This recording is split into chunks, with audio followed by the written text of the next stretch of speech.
जंगल moonlight से रोशन था। सायों की भीड़ टहनियों पर कूदते हुए तेजी से आगे बढ़ रही थी। अचानक सब रुक गए। दो डकैतों ने देखा कि एक स्लीपिंग बैग के पास आग जल रही थी। लीडर ने एक डैगर निकाला और अपने साथियों के साथ अटैक की तैयारी की। तेज मूवमेंट के साथ उसने डैगर सीधा स्लीपिंग बैग में घोंप दिया, लेकिन अंदर कोई नहीं था। डकैत यह देखकर हैरान रह गया। तभी उसने एक आवाज सुनी, मैं यहाँ हूँ। वह फौरन पीछे मुड़ा। मेन कैरेक्टर एक टहनी पर खड़ा था, ठीक उसके पीछे। चांदनी उसके चेहरे पर पड़ रही थी और उसकी आंखों में गुस्सा साफ नजर आ रहा था। उसने कहा, मुझे पूरा हक है तुम्हें मारने का, क्योंकि तुमने मुझ पर अटैक किया। ये सिर्फ सेल्फ डिफेंस है। मेन कैरेक्टर ने बो उठाया। एरो की जगह उसने एक टहनी लगाई और दुश्मनों की ओर निशाना साधा। डकैतों का ग्रुप हंस पड़ा। उन्हें यकीन ही नहीं हुआ कि कोई टहनियों को एरो की तरह यूज करेगा। गंजा डकैत मुस्कुराकर बोला, ये पागल हो गया है।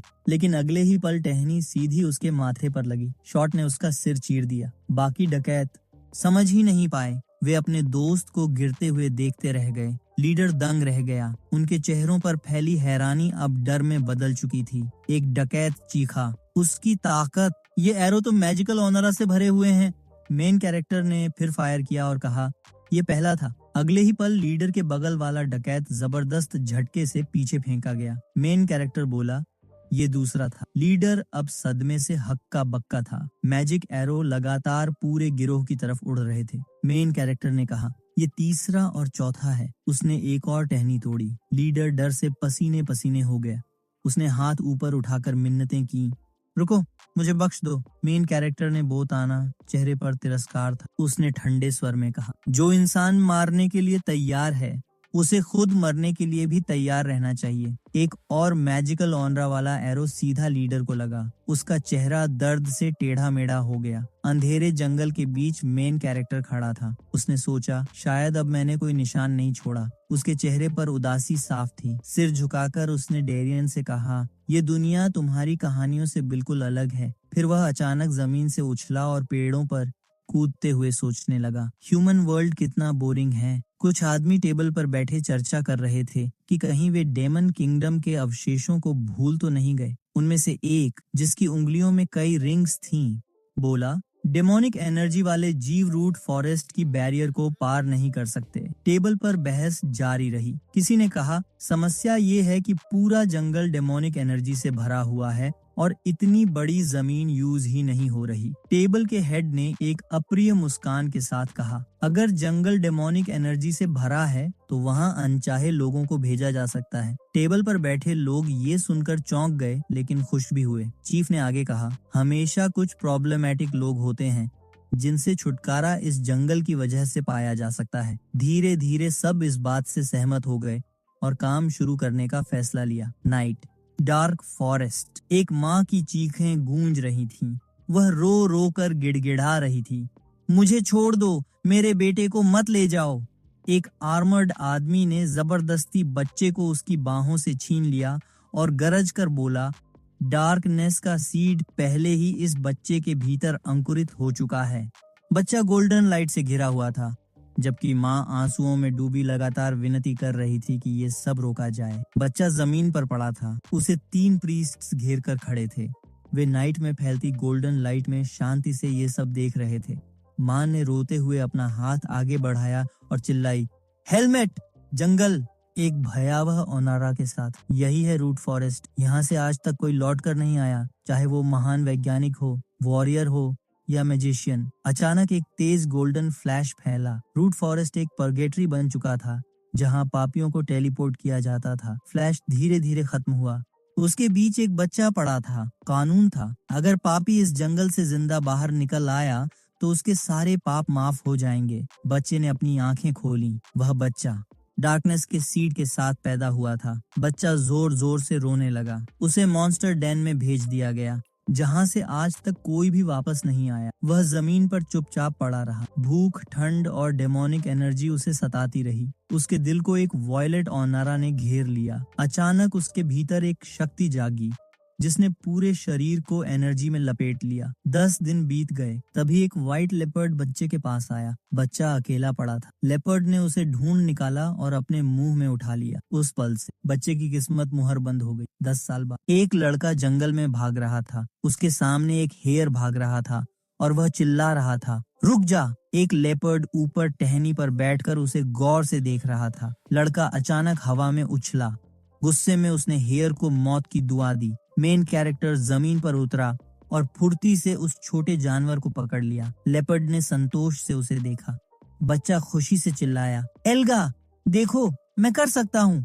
एल्गा नीचे कूदी और तेज वार से हेयर को वहीं मार डाला। मेन कैरेक्टर उसे थोड़ी हैरानी से देखता रह गया। लेपर्ड ने उसकी तरफ मुड़कर पूछा, क्या तुमने आखिरकार हंटिंग सीख ली? उसने जवाब दिया, हाँ, लेकिन सिर्फ हेयर और रैबिट्स तक ही। एल्गा के पंजे पर एक दिल जैसा कोर चमक रहा था। उसे एक भयावह औंदरा निकल रही थी। एल्गा बोली, ये कोर है, हर डेमोनिक बीस्ट के पास होता है। हेलमेट ने आश्चर्य से सुना। एल्गा ने कहा, अगर इसे खाओ तो और स्ट्रांग हो जाओगे और लाइफ भी लंबी होगी। लड़के ने हाथ बढ़ाया और कहा, ये मेरा प्रे है, मुझे दो। एल्गा ने अपनी टेल से उसे पीछे धकेला और बोली, इतनी जल्दी मत करो। हेलमेट ने हाथ पैर फड़फड़ाते हुए चिल्लाया, मेरा कैननबॉल दो।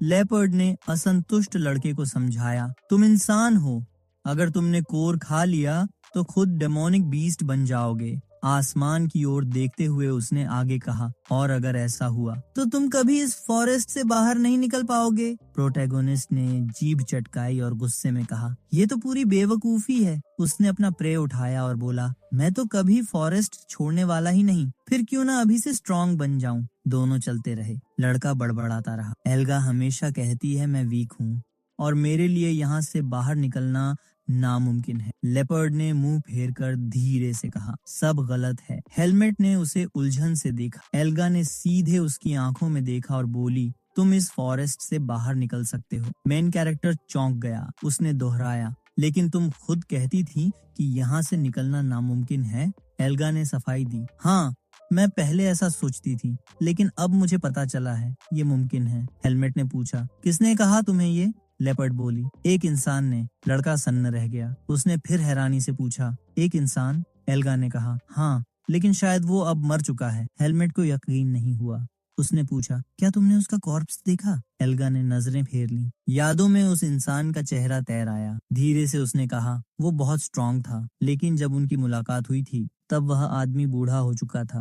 हीरो रुक गए और एल्गा ने समझाना जारी रखा, डेमोनिक एनर्जी इंसान की सारी फोर्स को दबा देती है, लेकिन ये हेलमेट पर असर नहीं करती क्योंकि उसके भीतर डार्कनेस का सीड है। वह बोली कि उसने उस आदमी को बहुत समय से नहीं देखा, शायद अब उसकी उम्र 90 साल से भी ज्यादा हो चुकी होगी। लड़के ने पूछा, वो आदमी कहाँ मिलेगा? लोग 100 साल तक तो जी सकते हैं। बिल्ली ने अपनी टेल से हेलमेट को मारने की कोशिश की, मगर वह बच गया। एल्गा नाराज थी कि हेलमेट इतनी जल्दी फॉरेस्ट छोड़ना चाहता है। लड़के ने पलटकर कहा, तुम ही तो कहती थी कि मुझे बड़ा होना चाहिए। लेपर्ड ने असंतोष से उसे देखा और बोली, वो आदमी शायद अब तक यहाँ से जा चुका होगा। लड़के ने शांत स्वर में जवाब दिया, अगर मैं उसे नहीं ढूंढ पाया तो वापस लौट आऊंगा। ये सुनकर एल्गा गुस्से से भड़क गई।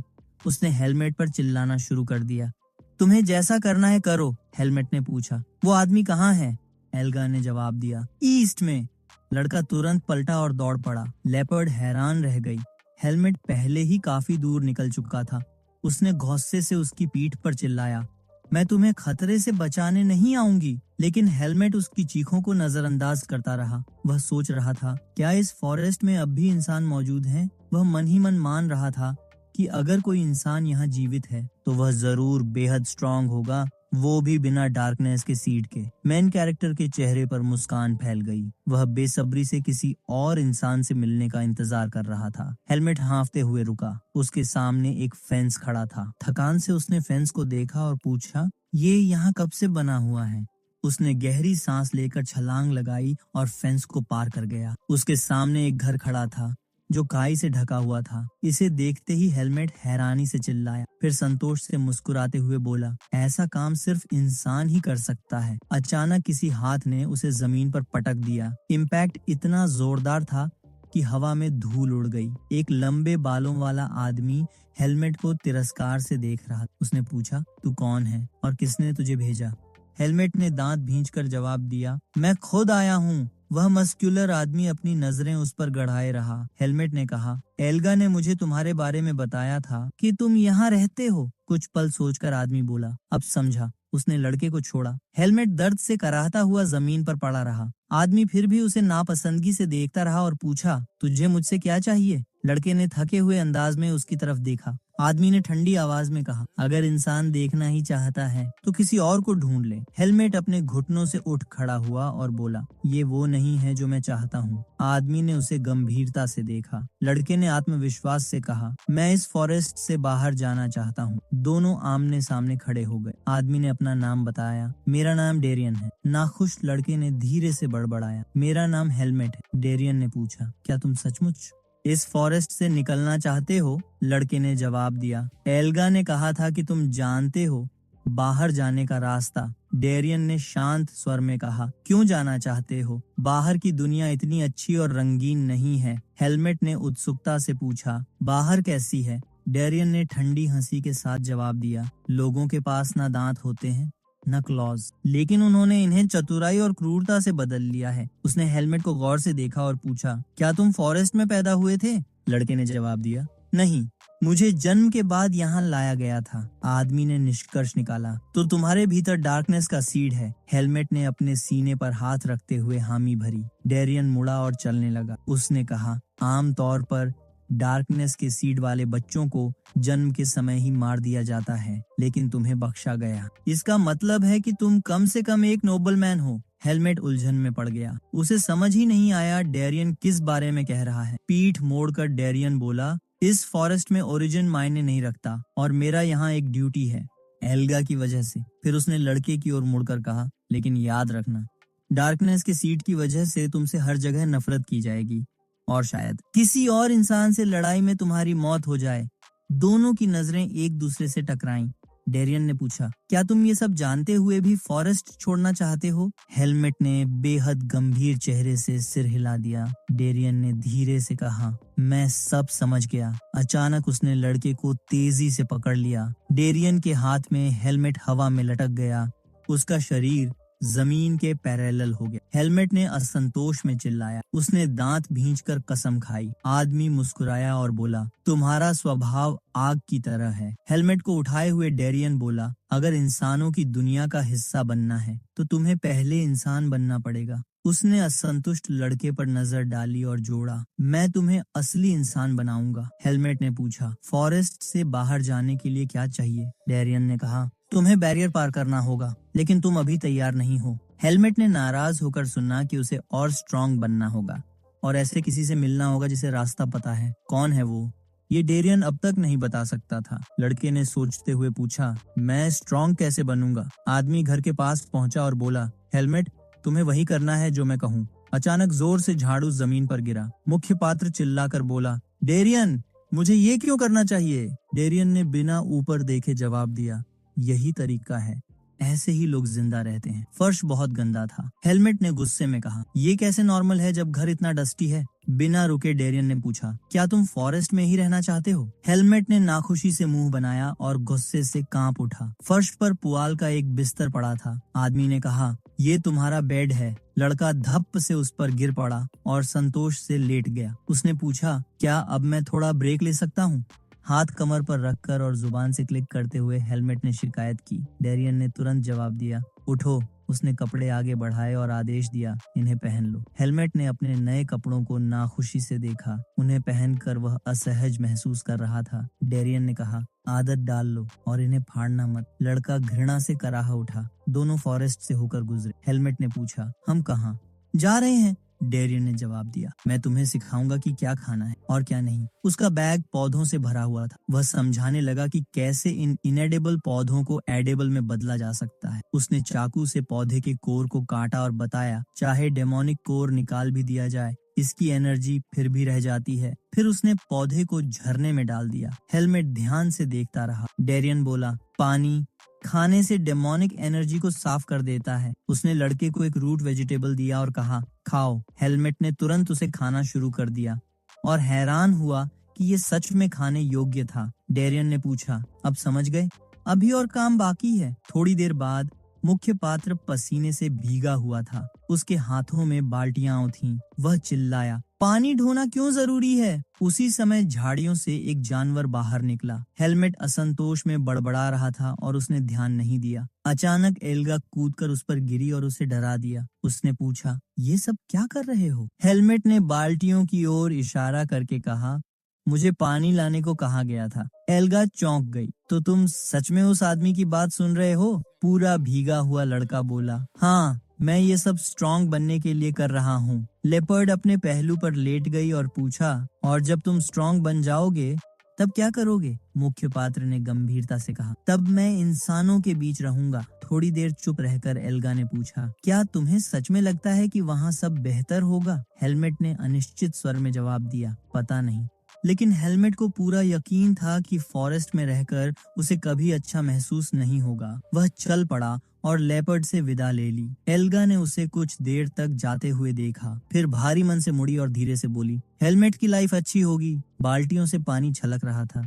भीगा हुआ लड़का कराहते हुए एक्सरसाइज कर रहा था। पीछे से डेरियन गरजा, पीठ सीधी रखो। थका हुआ हेलमेट हाँफते हुए बोला, मैं थक गया हूँ। डेरियन ने ठंडे स्वर में पूछा, क्या तुम फॉरेस्ट में ही रहना चाहते हो? लड़का थकावट से चीख पड़ा, लेकिन उसने एक्सरसाइज जारी रखी। बुजुर्ग आदमी संतोष से उसे देखता रहा। डेरियन के मन में आया, डार्कनेस का सीड ही उसकी इकलौती खासियत नहीं है। सूरज ढल चुका था। मुख्य पात्र के पास जरा भी ऊर्जा नहीं बची थी। जैसे ही उसने सुना, बस एक्सरसाइज खत्म हुई, वह तुरंत जमीन पर गिर पड़ा। डेरियन ने मुश्किल से उसे संभाला। हेलमेट बमुश्किल बोल पाया, मैं भूखा हूँ। थोड़ी देर बाद दोनों एक बर्तन के पास बैठे थे जिसमें सूप पक रहा था। लड़के में इतना दम भी नहीं था कि खुद खा सके। डेरियन ने आदेश दिया, चम्मच से खाओ। पहला चम्मच जाते ही हेलमेट में ताकत लौट आई। उसने पूरी प्लेट झट से खत्म कर दी और बोला, ये तो कितना डिलीशियस है। डेरियन हल्के से मुस्कुराया,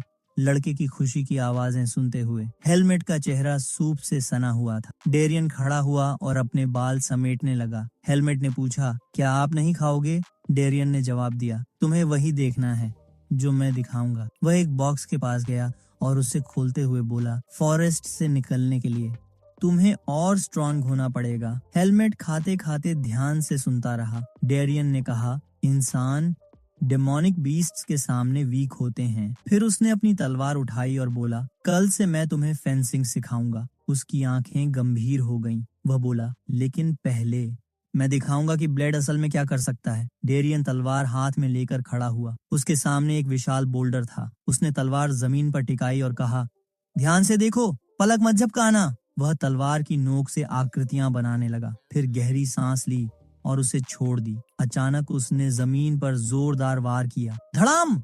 जमीन से बिजली निकली। हेलमेट की आंखें फटी की फटी रह गईं।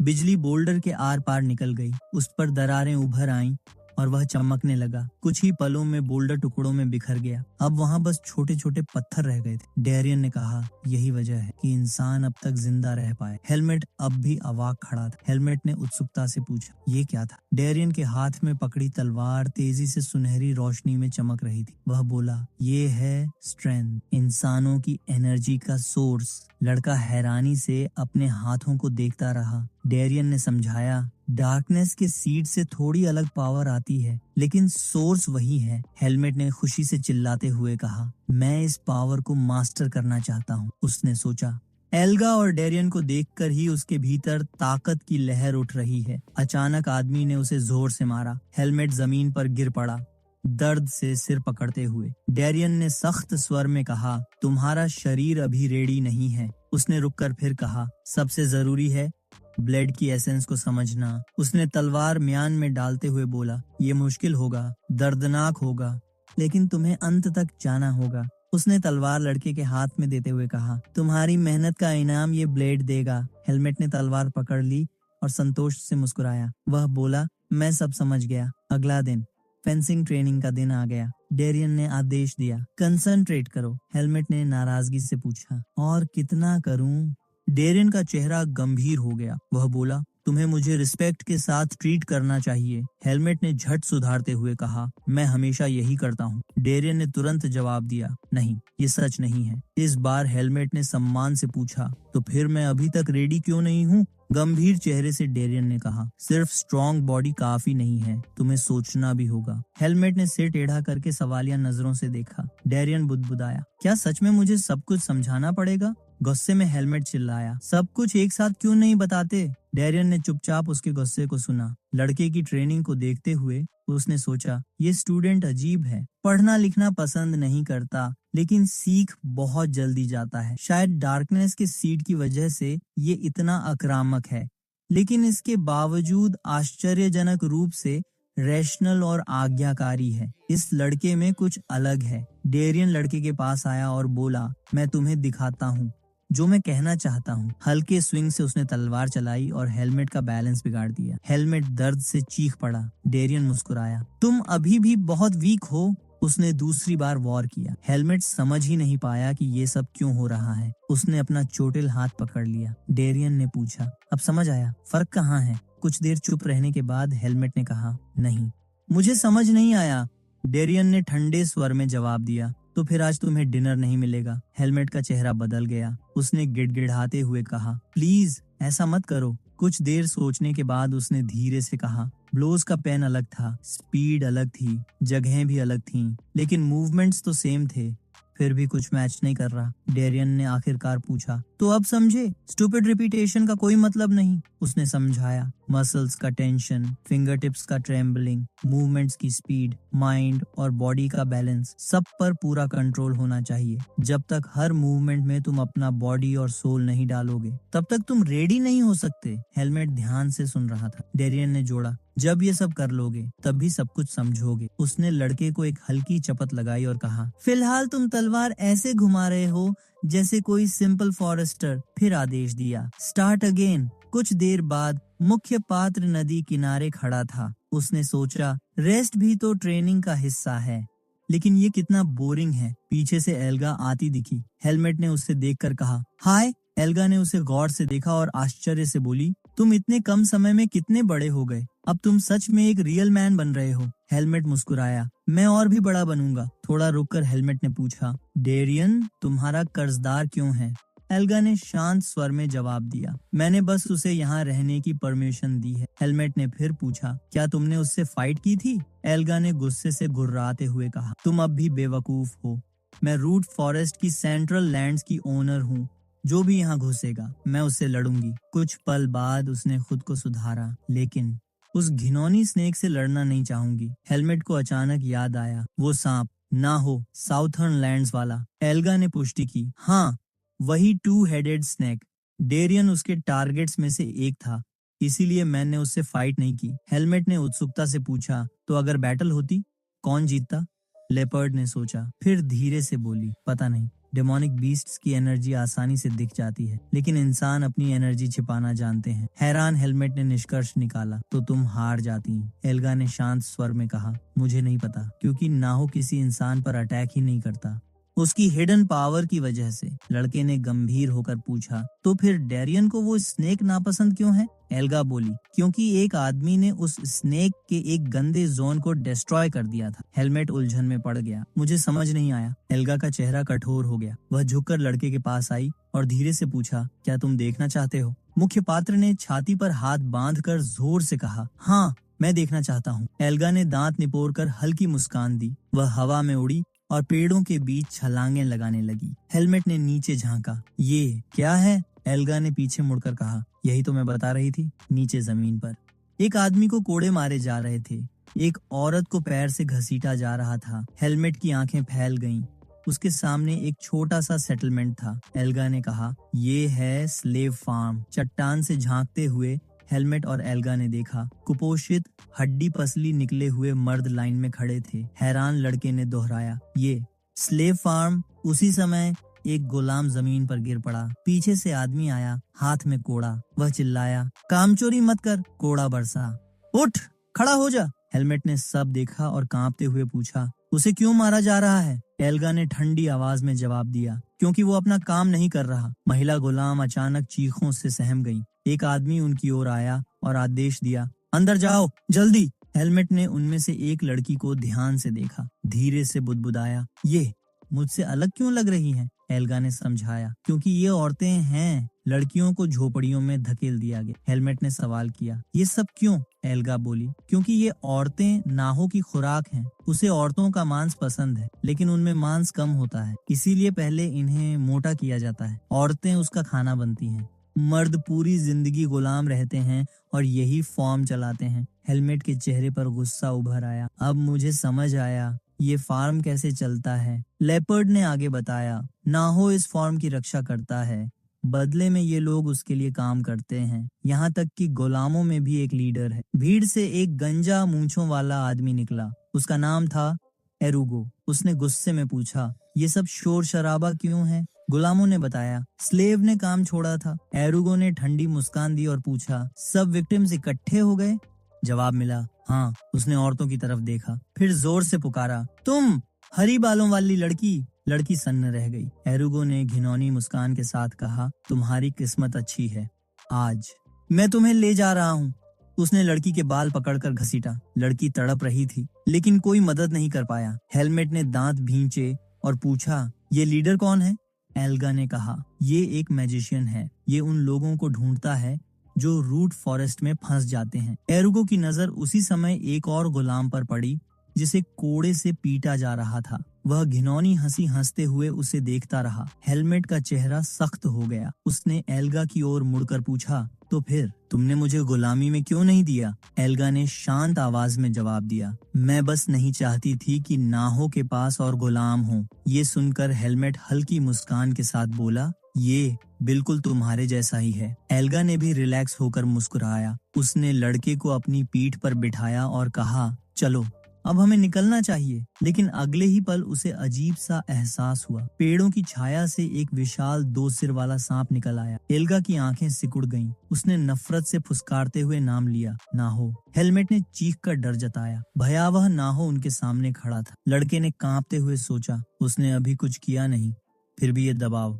मुझे कुचल देगा। नाहो के पहले सिर ने पूछा, एल्गा ये तुम्हारा बच्चा है? दूसरे सिर ने फुसकारते हुए कहा, नर बच्चे जवान उम्र में और स्वादिष्ट लगते हैं, क्यों ना इसे छक लिया जाए। नाहो ने घिनौनी मुस्कान दी, दे दो इसे हमें, बस एक बार। एल्गा ने गुर्राकर जवाब दिया, तुम्हें वैसे भी मर्द पसंद नहीं। नाहो ने हंसते हुए सहमति जताई। हेलमेट बेहोशी की कगार पर था, लेकिन तभी नाहो उसके करीब सरक आया। उसने सूंघा और कहा, ये गंध डारियन की है।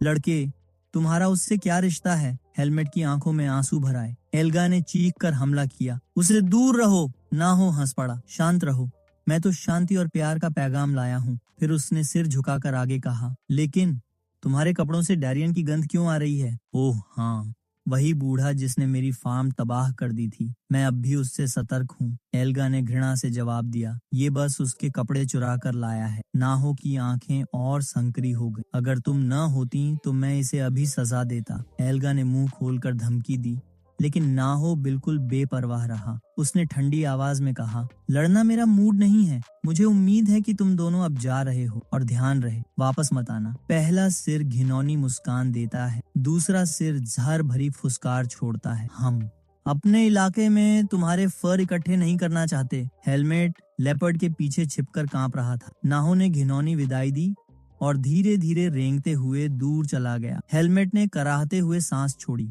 और अचानक जमीन पर गिरकर बेहोश हो गया। एल्गा पहले तो समझ ही नहीं पाई कि क्या हुआ, फिर घबराकर उसके पास झुकी। कुछ देर बाद दोनों फिर साथ साथ चल रहे थे। हेलमेट ने सिर पकड़ते हुए शिकायत की, मेरा सिर बहुत दर्द कर रहा है। बीस्ट ने सख्ती से कहा, अकेले मत चलना, हमेशा डारियन के पास रहना। वह रुकी, फिर गंभीर होकर बोली, नाहो मेरी जमीन पर नहीं आएगा, लेकिन बेहतर होगा कि जोखिम मत लो। हेलमेट ने उदासी से सिर झुका लिया। लेपर्ड ने उसे हल्का सा धक्का दिया, उसे हौसला देने की कोशिश में। एल्गा ने कहना शुरू किया, जो कुछ हुआ उसमें तुम्हारी कोई गलती नहीं है। लेकिन हेलमेट ने उसे बीच में ही रोक दिया। उदास नजरों से अपने शरीर को देखते हुए उसने पूछा, क्या मैं कभी तुम्हारे और डारियन जितना मजबूत बन पाऊंगा?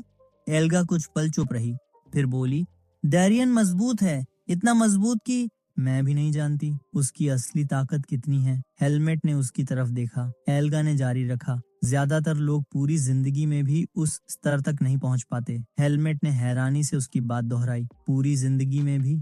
एल्गा ने सिर हिलाया। हाँ, मुश्किल होगा, लेकिन सब कुछ सिर्फ तुम पर निर्भर करता है। लड़के ने मुट्ठियां भींच ली। उसकी आंखों में चमक आई। वह चुपचाप सुनता रहा। जब एल्गा ने कहा, अगर सच में इस जंगल से बाहर निकलना है तो तुम्हें अपना सब कुछ देना होगा। फिर भी उसका चेहरा उदास था। एल्गा ने सांस छोड़ी और मुड़ने लगी। अलविदा।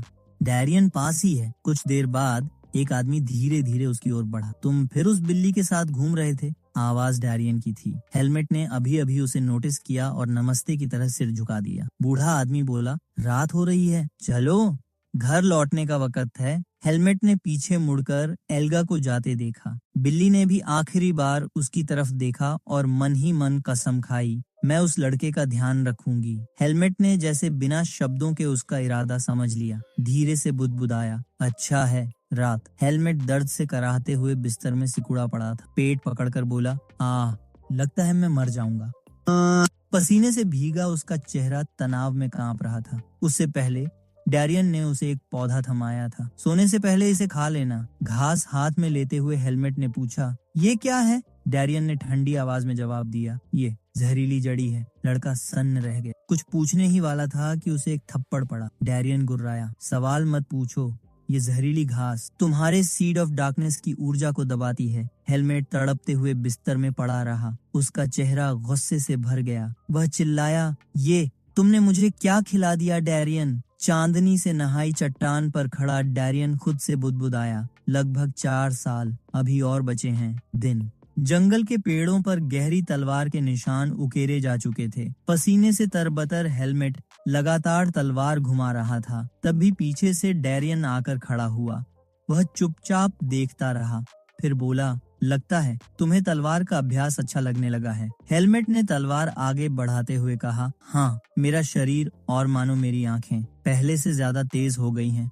क्या ये उस जहरीली घास की वजह से है? डैरियन ने सिर हिलाया। ये डीमन हर्ब का असर है। फिर उसने ठंडी नजरों से पूछा, अब क्या तुम्हारे पेट में दर्द नहीं होता? हेलमेट ने दोनों हाथ कमर पर रख दिए और गंभीरता से उसकी ओर देखा। हेलमेट ने जवाब दिया, उल्टा, अब तो मैं और भी ताजगी से उठता हूँ। डैरियन ने गहरी सोच में कहा, काफी महीनों से तुम जहरीली घास खा रहे हो, अब वक्त आ गया है। वह धीरे धीरे लड़के की तरफ बढ़ा। याद है मैंने तुम्हें स्ट्रेंथ की कहानियां सुनाई थी?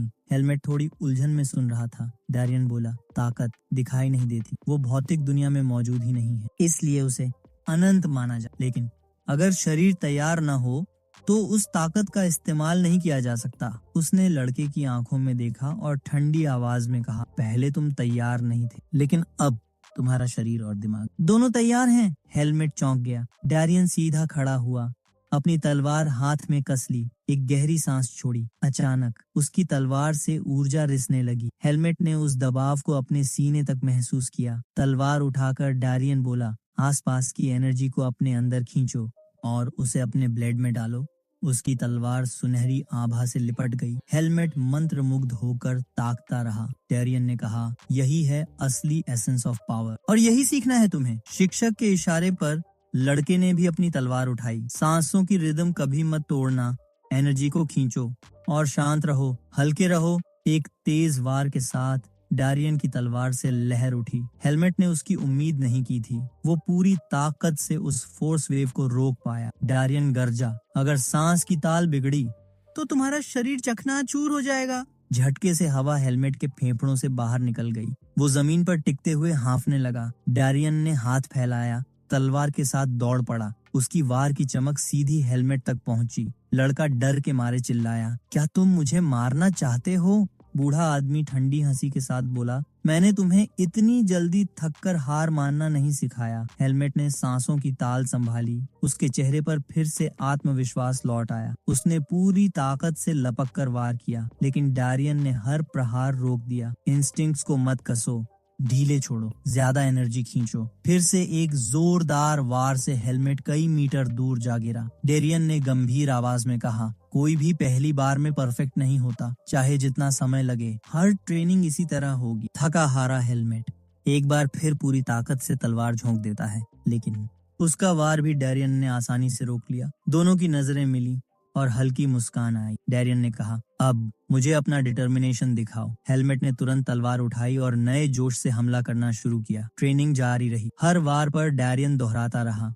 रुकना मत, पेस मत खोना और चारों ओर की एनर्जी को सोखते रहना। धीरे धीरे लड़के ने ताकत को काबू करना सीख लिया। 4 साल बीत गए। जंगल में जोरदार धमाका गूंजा। एक विशाल पेड़ जमीन पर गिर पड़ा। उसे हेलमेट ने एक ही वार में काट दिया था। गिरे हुए लकड़ियों को देखते हुए उसने सोचा, बस आज का दिन यहीं खत्म करता हूँ। अचानक पीछे से आवाज आई, डारियन की। 4 साल बीत चुके हैं। हेलमेट चौंक गया। क्या आप मुझे देख रहे थे? बूढ़े आदमी ने मुस्कुराकर कहा, तुम काफी बड़े हो गए हो। चेहरे पर अविश्वास लिए हेलमेट बोला, बड़ा तो हो गया, पर अब भी कमजोर हूँ। चलो एक ड्यूल करते हैं। डारियन ने गंभीर निगाहों से कहा, दिखाओ तुम्हारी असली ताकत। नाखुश होते हुए हेलमेट बोला, पिछली बार जब ड्यूल हुआ था आपने मना कर दिया था, लेकिन इस बार डैरियन ने आदेश दिया, जैसा कहता हूँ वैसा करो। हेलमेट ने दांत पीसे और आंखें मूंद ली। उसकी तलवार और शरीर से बैंगनी एनर्जी लिपटने लगी। बूढ़ा आदमी उसे गौर से देखता रहा। उसने सोचा, बीजे जुल्म, सीड ऑफ डार्कनेस के बावजूद ये लड़का पागलपन की हद तक बढ़ रहा है। ये दुनिया को भलाई भी दे सकता है और तबाही भी। उसने गहरी सांस छोड़ी। हेलमेट अपनी तलवार की शक्ति देखकर संतुष्ट खड़ा था। डैरियन ने मन ही मन तय कर लिया, अब वक्त आ गया है इसे आगे बढ़ने का। उसने जोर से कहा, हेलमेट अब तुम्हें जंगल छोड़ना होगा। लड़के की आंखों में हैरानी थी, पर मैं अभी काफी मजबूत नहीं हूँ। डारियन ने ठंडी आवाज में जवाब दिया, अगर सीड ऑफ डार्कनेस को और बढ़ने दिया तो फिर तुम कभी बैरियर पार नहीं कर पाओगे और दूसरी बार ये मौका नहीं मिलेगा। गला साफ करके वह बोला, उत्तर दिशा में रूट फॉरेस्ट के किनारे वहाँ एक डिवाइन बैरियर है। वक्त के साथ उसमें एक जगह कमजोरी आई है, उसी जगह से निकलकर तुम इंसानों की दुनिया पहुंच सकते हो। हेलमेट का मुंह खुला रह गया। मतलब बीजे जुल्म भी मुझे रोक नहीं पाएगा? उसके चेहरे पर आत्मविश्वास की चमक आई। बताइए वो जगह कहाँ है? डेरियन उसके सामने खड़ा हुआ, गहरी नजरों से देखते हुए बोला, मुझे खुद भी सही जगह नहीं पता। डारियन ने कहा, मुझे सही जगह तो नहीं पता, लेकिन मैं उस इंसान को जानता हूँ जो ये जगह जानता है। गंभीर चेहरा लिए हेलमेट ने ध्यान से सुना। उसका नाम है एल्डर ऊगो। हेलमेट के जन्म में अचानक नाहो और ऊगो से हुई मुलाकात याद आ गई। बूढ़े आदमी ने अपनी बात जारी रखी, इंसानों की दुनिया में तुम्हारे लिए बहुत सी नई चीजें होंगी। तुम्हें सब कुछ एक मिरेकल जैसा लगेगा, लेकिन याद रखो, जहाँ चमत्कार होते हैं वहाँ ट्रेजेडीज भी पीछा करती हैं। हेलमेट चुप खड़ा रहा, चेहरा हैरानी से भरा हुआ। डारियन ने हाथ बढ़ाया और गंभीर आवाज में कहा, ट्रेजेडीज से कोई नहीं बचता। वक्त आएगा जब तुम्हें दर्द सहना होगा, डिस्पेयर में गिरना होगा या फिर अंधकार में डूबना होगा। उसका हाथ धीरे से हेलमेट के कंधे पर टिका। लेकिन कभी भी अपनी असली पहचान मत खोना। फिर उसने पीठ मोड़ ली। यही मेरी आखिरी ख्वाहिश है। हेलमेट ने नाखुशी से मुट्ठी भींच ली। तो क्या आप मेरे साथ जंगल छोड़ेंगे नहीं? डैरियन ने गला साफ किया और कहा, नहीं, मैं नहीं जा रहा। लड़के की आंखें उदासी से भर गईं। बूढ़ा आदमी जाने की तैयारी करने लगा। उसने कहा, कल सुबह मेरे पास आना, कुछ देना है तुम्हें। आज की रात मैं अपने साथ अकेले बिताना चाहता हूँ। हेलमेट वहीं खड़ा रहा, खोए हुए ख्यालों में। कुछ देर बाद वो एक चट्टान पर बैठा था, जहाँ से जमी हुई नदी नजर आ रही थी। चेहरे पर उलझन साफ थी। पीछे से एल्गा आई। उसने पूछा, तुम खुश क्यों नहीं हो? हेलमेट ने धीमी आवाज में जवाब दिया, कल आखिरकार मैं इस जंगल से बाहर जाऊंगा, पर अजीब लग रहा है। ऐसा लग रहा है जैसे दिल किसी और चीज की तरफ खींच रहा हो। मुझे समझ नहीं आता इसका मतलब क्या है। एल्गा ने कुछ देर चुपचाप उसकी तरफ देखा, फिर नजरें फेर लीं। हेलमेट ने उसके फर को पकड़ते हुए कहा। उसने जवाब दिया, इसका मतलब है कि तुम इंसान बन रहे हो। अगली सुबह मुख्य पात्र घर के दरवाजे पर पहुंचा। एल्गा ने सिर हिलाकर इशारा किया, चलो। हेलमेट ने दरवाजा खोला और जो उसने देखा उसे अंदर तक हिला गया। डारियन बीच कमरे में बैठा था। उसके सामने सामान रखा था, लेकिन उसकी आंखों में कोई जीवन नहीं था। गुरुजी, हेलमेट ने पुकारा। वो मौन रहा, जैसे समय थम गया हो। लड़के ने सब कुछ समझ लिया। शायद अब सच में मेरे जाने का वक्त आ गया है। उसने जमीन पर रखी तलवार और बैग उठाया। गुरुजी के चेहरे को आखिरी बार देखा और धीमे स्वर में वादा किया, मैं आपको हमेशा याद रखूंगा। फिर दरवाजे से बाहर निकल पड़ा। एल्गा ने उसकी ओर मुड़कर कहा, बूढ़े का वक्त आ गया था। उसने मुझे पहले ही बताया था। लड़के के उदास चेहरे को देख लिपर्ड बोली, हेलमेट सब कुछ, यहाँ तक कि इंसान भी एक दिन खत्म हो जाते हैं। एल्गा ने अपनी बात जारी रखी। वो बूढ़ा अपनी पूरी उम्र जी गया। इतनी लंबी उम्र का सपना तो कई लोग देख भी नहीं पाते। उसने अपनी पूंछ झटका और कुछ उसकी तरफ फेंका। हेलमेट ने हाथ बढ़ाकर पकड़ा। एक मेडालियन। एल्गा बोली, ये वही मेडालियन है जो तुम्हारे गले में था जब तुम्हें जंगल लाया गया था। मुख्य पात्र ने मेडालियन को ध्यान से देखा। वो पूरी तरह से प्योर गोल्ड का बना था। एल्गा ने कहा, लगता है तुम किसी एरिस्टोक्रेट खानदान में पैदा हुए थे। उसने मेडालियन खोला। अंदर एक शिलालेख चमक रहा था। मे the light show you the way. नीचे लिखा था नाम, मार्गरेट आयरीन। एल्गा ने दिलचस्पी से पूछा, ये किसका नाम है? हेलमेट ने धीमी आवाज में कहा, शायद ये मेरी माँ का नाम है। एल्गा ने सलाह दी, अपनी माँ को ढूंढना, वो चाहे कुछ भी हो तुम्हारी मदद जरूर करेगी। उसने गंभीर नजरों से लड़के को देखा और पूछा, क्या तुम सचमुच स्लेव फार्म जा रहे हो? उसने चेतावनी दी, नाहो अभी हिबरनेट कर रही है, लेकिन अगर उसने मेरी मौजूदगी महसूस की तो जाग जाएगी। हेलमेट ने दृढ़ता से जवाब दिया, मैं संभाल लूंगा। एल्गा ने कहा, तो फिर चल पड़ो, दूसरा चांस नहीं मिलेगा। हेलमेट ने मुड़कर कदम बढ़ाए। बिना पीछे देखे उसने कहा, लंबी उम्र पाना एल्गा। लियोपार्ड ने मुस्कुराते हुए कहा, और तुम अपना ख्याल रखना। रात ढल चुकी थी। स्लेव फार्म अंधेरे में डूबी हुई थी। एक रहस्यमयी आकृति काले रोब में ढकी हुई चुपचाप फार्म से गुजरी। वो एक हट के अंदर दाखिल हुई। उसने धीरे धीरे अपनी हुड हटाई। वो था ऊगो। उसने एक कैंडल जलाई और उसका चेहरा रोशनी में आया। चेहरा था डर और थकान से भरा हुआ। अचानक उसकी गर्दन पर तलवार टिक गई। हेलमेट की आवाज गूंजी, हिलना मत। नरेटर की गहरी आवाज, डार्क मैजिक, एक ऐसी इविल फोर्स जो किसी भी साधारण जादूगर को अकल्पनीय ताकत दे सकती है। और ऊगो उन विजर्ड्स में से था जो ताकत और शक्ति के लिए कुछ भी करने को तैयार थे। ऊगो को दूसरे मैजिशियन से नफरत थी। वो उनसे ईर्ष्या करता था। उसका सपना था सबसे स्ट्रॉन्ग बनना, इसलिए उसने चुना डार्क आर्ट्स का रास्ता। डार्क मैजिक को चाहिए होती है नेगेटिव इमोशंस, और स्लेव ट्रेड ने उसे रिचुअल्स के लिए बेशुमार मटेरियल दिया। गुलामों का दर्द और आतंक ऊगो को और ज्यादा एंग्री और पावरफुल बनाता गया। लेकिन एक दिन उसके गुनाह पूरे विश्व के सामने उजागर हो गए। मैजिशियंस ने उसे पकड़ लिया और ट्रायल में खड़ा कर दिया। उसके सामने दो रास्ते थे, एग्जीक्यूशन या एग्जाइल, जिंदगी बचाने के लिए। उसने चुना रूट फॉरेस्ट का एग्जाइल।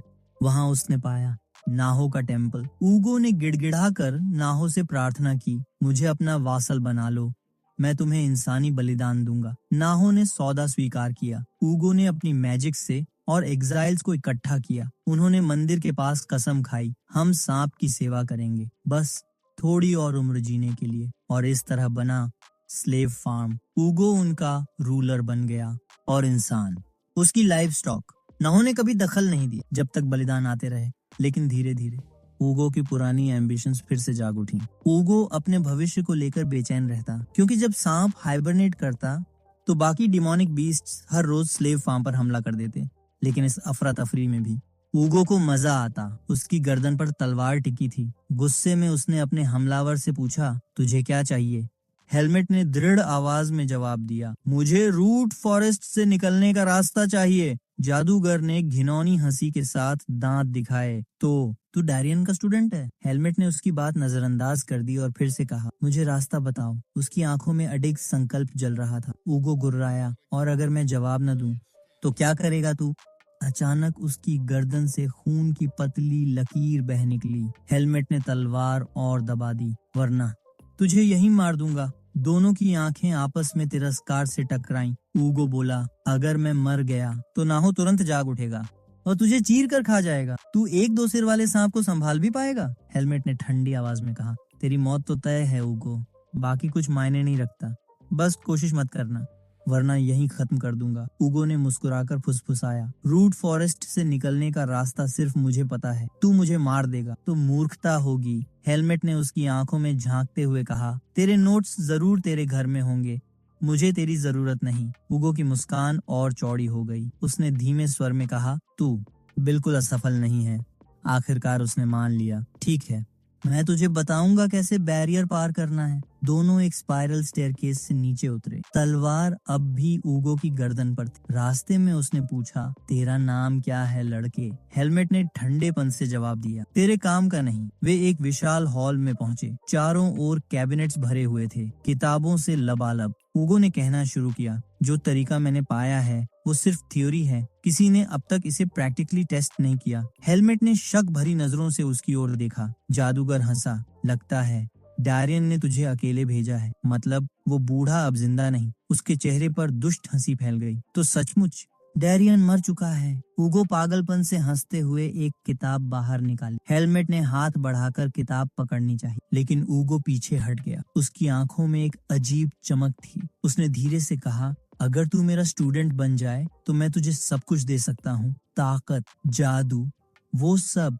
जो तेरा बूढ़ा गुरु तुझे कभी नहीं दे पाया। हेलमेट का चेहरा कठोर हो गया। उसने तलवार कसकर उसकी गर्दन पर टिका दी। मुझे तुझसे कुछ नहीं चाहिए। यहाँ टेंशन चरम पर पहुंच गया है। ऊगो ने प्रपोजल दिया, बिकम माई स्टूडेंट, और हेलमेट ने साफ इनकार कर दिया। हेलमेट ने तलवार म्यान में डाल दी। उसकी आंखों में डैरियन की सीख गूंज रही थी, कभी किसी और की जिंदगी पर हक मत जताना। उसने एक जोरदार मुक्का मारा। ऊगो कमरे की दीवार से टकराकर बेहोश हो गया। कुछ देर बाद जादूगर होश में आया, खुद को एक पिलर से बंधा पाया। हेलमेट ठंडी आवाज में बोला, बुराई फिर मत करना, वरना अगली बार तुझे बख्शूंगा नहीं। ऊगो की आंखों में जलती नफरत थी। उसकी जादुई ताकत पूरी तरह सील्ड थी। वो दांत पीसते हुए गरजा, क्या सचमुच तू सोचता है कि इस जंगल से जिंदा निकल पाएगा? हेलमेट ने उसकी ओर पलटकर देखा, चेहरे पर हल्की मुस्कान। हाँ, मैं जरूर निकलूंगा। ये सुनते ही ऊगो की आंखें खून से भर गईं। उसके माथे पर एक डार्क सिंबल जल उठा। नाक, कान, मुंह, हर जगह से खून बहने लगा। वो पागलपन से चिल्लाया, मैं तुझे नष्ट कर दूंगा। ना हो, अपनी नींद से जागो। धरती कांप उठी। हॉल की दीवारें फटने लगीं। जमीन में एक गहरी दरार उभर आई। उस दरार से एक विशालकाय 2 हेडेड स्नेक फटकर बाहर निकला। ना हो, उसकी दोनों जुबानें फुफकार रही थीं। उसकी आंखों में भूख और गुस्सा जल रहा था। उसने फुफकारते हुए ऊगो से पूछा, तूने मुझे क्यों जगाया? ऊगो हाँफते हुए बोला, ये बेहद जरूरी था। डैरियन मर चुका है और उसका स्टूडेंट अभी यहीं था। नाहो की दोनों मुंह हंसी से कांप उठे। उसकी गूंज पूरे हॉल में गड़गड़ाहट बन गई। तो अब डैरियन की विरासत को मिटाने का समय आ गया। वो लड़का कहीं नहीं बचेगा। अचानक उसने अपनी पूरी ताकत से सीलिंग तोड़ डाली। पत्थर और लकड़ियां बरसते हुए गिरी। नाहो गर्जना करता हुआ आसमान में उड़ गया। मैं उस लड़के को ढूंढूंगा और चीर कर खा जाऊंगा। हॉल के अंदर ऊगो जंजीरों से बंधा पागलों की तरह हंस रहा था। हेलमेट, तूने मुझे अपमानित किया, अब तेरी मौत तय है। दूसरी ओर हेलमेट पहले से ही पेड़ों की शाखाओं पर दौड़ रहा था। उसकी सांसें तेज थीं, चेहरे पर गुस्सा और पछतावा दोनों झलक रहे थे। उसने दांत पीसकर कहा, मुझे वहीं ऊगो को मार देना चाहिए था। नीचे भागते जानवरों के चेहरों पर दहशत साफ थी। जंगल की हर आत्मा जान चुकी थी कि नाहो जाग चुका है। जंगल दहशत से कांप रहा था। सारे डिमोनिक बीस्ट पीछे देखे बिना भाग रहे थे। हेलमेट ठिठक कर खड़ा रह गया। उसने अपने सीने में दबाव महसूस किया, इतना भयानक कि सांस लेना मुश्किल हो गया। उसके चेहरे पर पसीना चमक रहा था। वो फुसफुसाया, मुझे जल्दी भागना होगा। हेलमेट जमीन पर उतरा, आंखें संकुचित। उसने खुद से कहा, मैं अभी तक नाहो की जमीन में ही हूँ, अब आगे क्या करूँ? आसमान की ओर देखा। पूरे इलाके में डिमोनिक एनर्जी छाई थी। उसने तलवार की मूठ कस ली। अचानक बर्फीली हवा चीरती हुई वो विशाल 2 हेडेड स्नेक उसके सामने प्रकट हुआ। नाहो ने फुफकारते हुए कहा, मुझे पता था तू लौट कर आएगा। मैं तेरा लंबे समय से इंतजार कर रहा था और अब तू यहाँ से बचकर नहीं जाएगा। हेलमेट ने तलवार तानी, आंखों में दृढ़ता। तो फिर मुझे तुझे मारना ही होगा। नाहो जोर से हंस पड़ा। हाँ हाँ हाँ, इतने छोटे से शरीर के साथ तू मेरे खिलाफ क्या कर लेगा? सांप ने अपना मुंह खोला, मर जा और मुझे खुद को निगलने दे। वो जमीन के अंदर गोता लगा गया। बर्फ आसमान तक उछल पड़ी। हेलमेट तुरंत उछलकर किनारे हुआ। आसपास बर्फ का बादल छा गया। वो घबरा कर बोला, कुछ दिखाई नहीं दे रहा, मुझे पूरा ध्यान लगाना होगा। पीछे से नाहो की फुफकार गूंजी, अच्छा बच गया, लेकिन कब तक? अब हेलमेट चारों ओर से घिरा था। सांप की दानवी ऊर्जा उसे दबा रही थी। हेलमेट ने अपनी आंखें बंद कर लीं। शांत रहो, मौका जरूर मिलेगा, भागना अब विकल्प नहीं है। उसकी आंखें खुली, उनमें सिर्फ दृढ़ संकल्प चमक रहा था। नाहो के मुंह में एक विशाल ऊर्जा घोला बन गया। वो लगातार फैल रहा था। इतना बड़ा कि पूरा जंगल निगल ले। हेलमेट ने यही मौका देखा। वो जोर से छलांग लगाकर सीधा सांप की देह पर चढ़ गया। बर्फ उड़ती रही, हवा गूंज उठी। हेलमेट दौड़ता हुआ ऊपर चढ़ा। उसने तलवार निकाली और सांप की कमजोर आंख पर पूरी ताकत से वार किया। धड़ाम, खून का फव्वारा फूट पड़ा। हेलमेट हाँफते हुए पीछे हट। मैंने समय तो खरीद लिया, लेकिन उसे मारना अभी मुमकिन नहीं। अब भागना ही होगा। वो जमीन पर कूद पड़ा और दौड़ पड़ा, लेकिन उसके शरीर में ऊर्जा खत्म हो चुकी थी। उसके पैर कांप रहे थे। अचानक जमीन कांपी। हेलमेट ने पीछे मुड़कर देखा। नाहो की दोनों सिर आपस में भिड़ रहे थे। एक सिर ने दूसरे को निगल लिया। हेलमेट की आंखें अविश्वास से फैल गईं। ये क्या हो रहा है? सांप ने अपना दूसरा सिर निगल लिया। उसकी देह पर हॉर्न्स निकल आए। अब सामने खड़ा था नाहो का असली रूप, और वो पहले से कहीं ज्यादा दानवी था। नाहो की आंखों में दानवी चमक थी।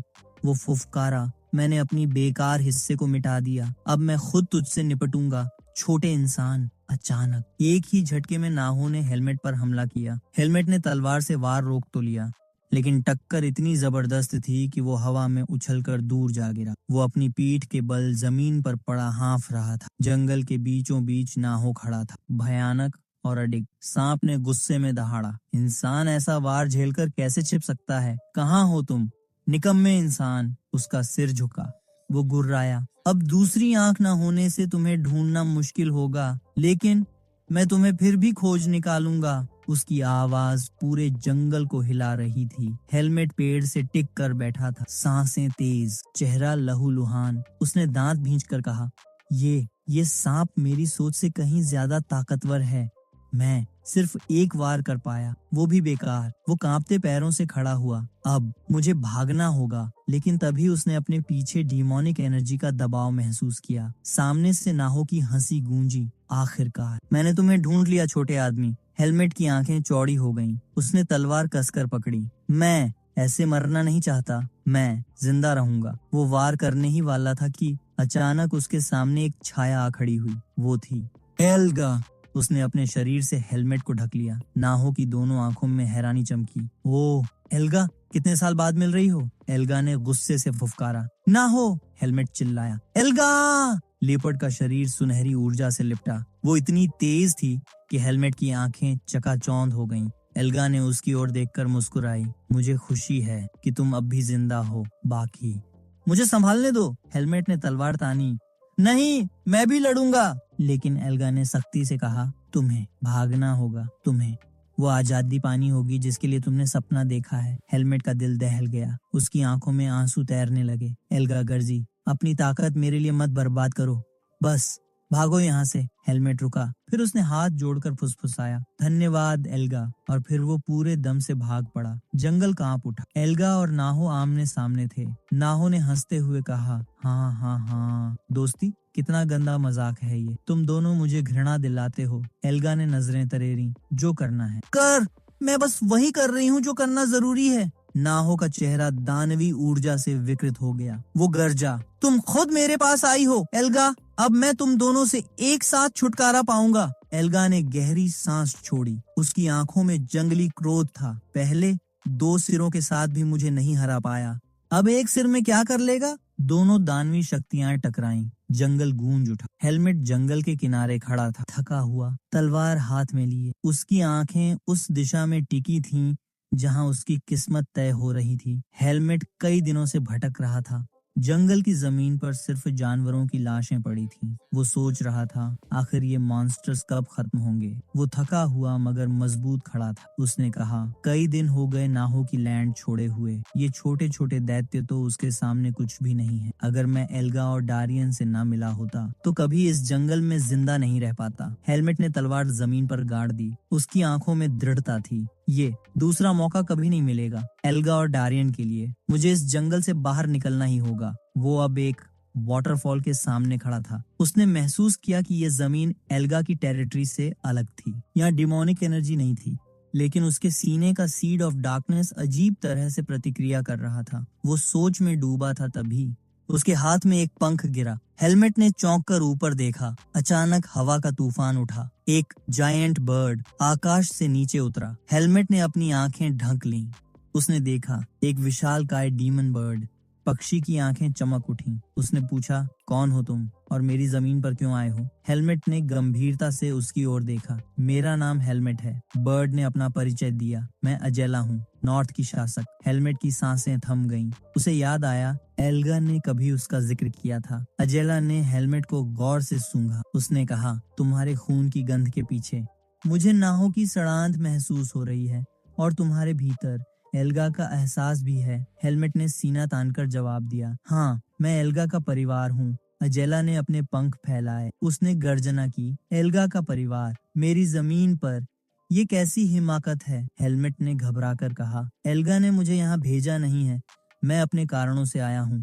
अजेला ने घृणा भरी नजर डाली। और वो कारण क्या है? क्यों मैं तुम्हें अभी टुकड़े टुकड़े ना कर दूं? हेलमेट की सांसें तेज हो गईं। उसने खुद से कहा, शांत रहो, डर मत दिखाना। फिर उसने सीधे अजेला की आंखों में देखा। मेरा कारण तुम्हारी क्यूरियोसिटी को शांत कर सकता है। अजेला ने सिर झुकाया। और वो कैसे? हेलमेट ने वाटरफॉल की ओर इशारा किया। क्योंकि मैं इस रूट फॉरेस्ट से जिंदा बाहर निकलने वाला पहला प्राणी बनूंगा। अजेला की हंसी जंगल में गूंज उठी। हाँ हाँ हाँ हाँ, नामुमकिन। सीड ऑफ डार्कनेस के साथ तुम कभी बाहर नहीं निकल सकते।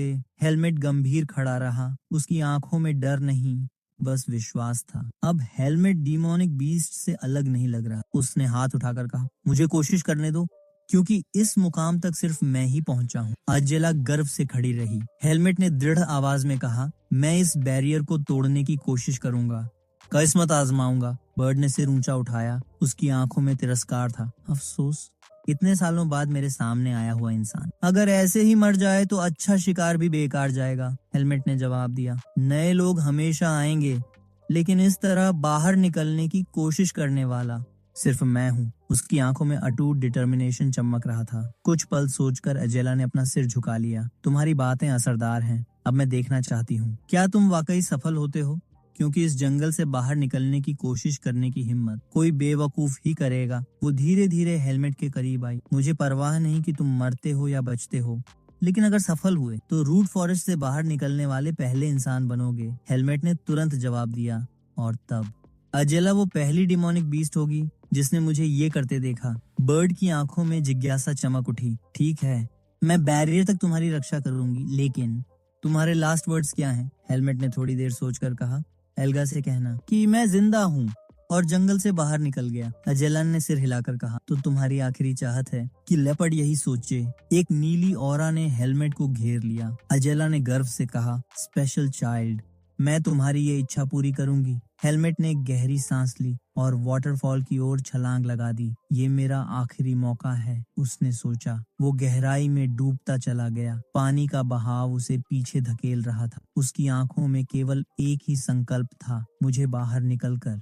इस जंगल के पार की दुनिया देखनी है। उसी पल डिविनिटी की शक्ति ने उसे घेर लिया। पवित्र शक्ति जो इंसानों की रक्षा करती है और बुराई की ऊर्जा को नष्ट कर देती है। हेलमेट ने चीखते हुए आंखें बंद कर लीं। उसका शरीर अनजान दर्द से कांप उठा। उसने सोचा, डिमोनिक बीस्ट्स इंसान बन जाते हैं और इंसान बीस्ट्स बन जाते हैं।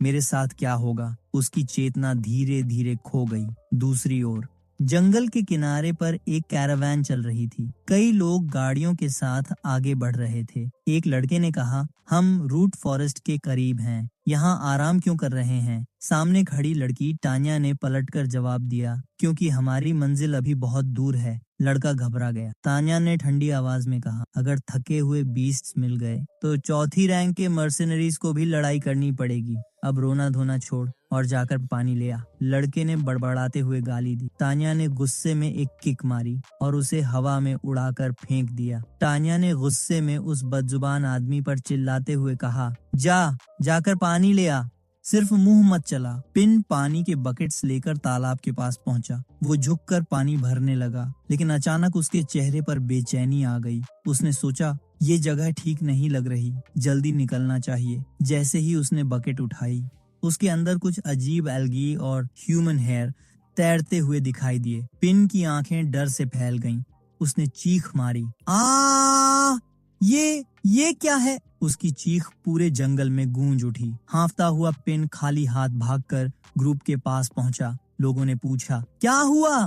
कांपते हुए उसने चिल्लाकर कहा, नदी में एक डेड बॉडी है। पूरी ग्रुप हंसने लगी। किसी ने मजाक उड़ाया, हाँ, तू हमेशा डर के मारे हेलुसिनेट करता है। तान्या ने सख्त लहजे में कहा, ठीक है, मैं खुद जाकर देखती हूँ। कहाँ देखा तूने लाश? कांपते हुए पिन ने उंगली से रिवर की ओर इशारा किया। गुस्से में तान्या ने उसे एक लात मारी। इशारा मत कर, हमें वहाँ लेकर चल। नदी किनारे ग्रुप पहुंची। पिन ने कांपती उंगली से पानी की ओर इशारा किया। वहाँ हेलमेट बह रहा था, उसका शरीर पानी में तैर रहा था। किन और टनल ने चौंक कर कहा, ये सच में लाश है। लेकिन उसी वक्त तान्या ने ध्यान से देखा और बोली, रुको, ये सांस ले रहा है। उसने जल्दी से हेलमेट को पानी से बाहर खींचा और एक्सक्लेम्ड किया, ये अब भी जिंदा है। हेलमेट की आंखें धीरे धीरे खुलीं। उसकी विजन धुंधली थी।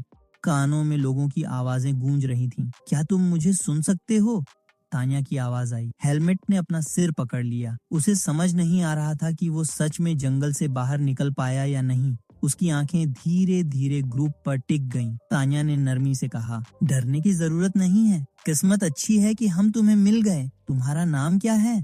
थोड़ी देर की चुप्पी के बाद हेलमेट ने जवाब दिया, मेरा नाम हेलमेट है। लड़की ने पूछा, और क्या याद है तुम्हें? हेलमेट ने झूठ बोला, कुछ नहीं, बस नाम और तलवार चलाना। तान्या ने भौहें सिकोड़ ली। अजीब है, उसने बुदबुदाया। फिर उसने मुस्कुराकर अपना हाथ आगे बढ़ाया। मैं तान्या हूँ, silver mercenary, 3rd rank. Helmet ने उसका हाथ थामा। वो हैरान था, इतने सालों बाद इंसान से मिलकर। तान्या ने पूछा, क्या तुम्हें पता है कि अभी हम कहाँ हैं? हेलमेट ने सिर हिलाकर कहा, नहीं। लड़की ने जवाब दिया, ये है रॉटिंग फॉरेस्ट। उसने कुछ देर सोचकर हेलमेट को देखा और कहा, तुम्हारा शरीर ठीक है, बस कमजोर हो। मैं तुम्हें मजबूत होने तक मदद करूंगी। अब तुम मेरी देखरेख में हो। हेलमेट स्तब्ध था। उसने उसकी आंखों में देखा और धीरे से कहा, धन्यवाद। कैरेक्टर्स एक दूसरे की तरफ देखते हैं और यहीं से हेलमेट की आउटसाइड वर्ल्ड जर्नी शुरू होती है। हेलमेट भारी सांसें छोड़ते हुए एक बड़े पत्थर पर बैठा। उसने सोचा, ये किसी चमत्कार से कम नहीं कि मैं बच गया।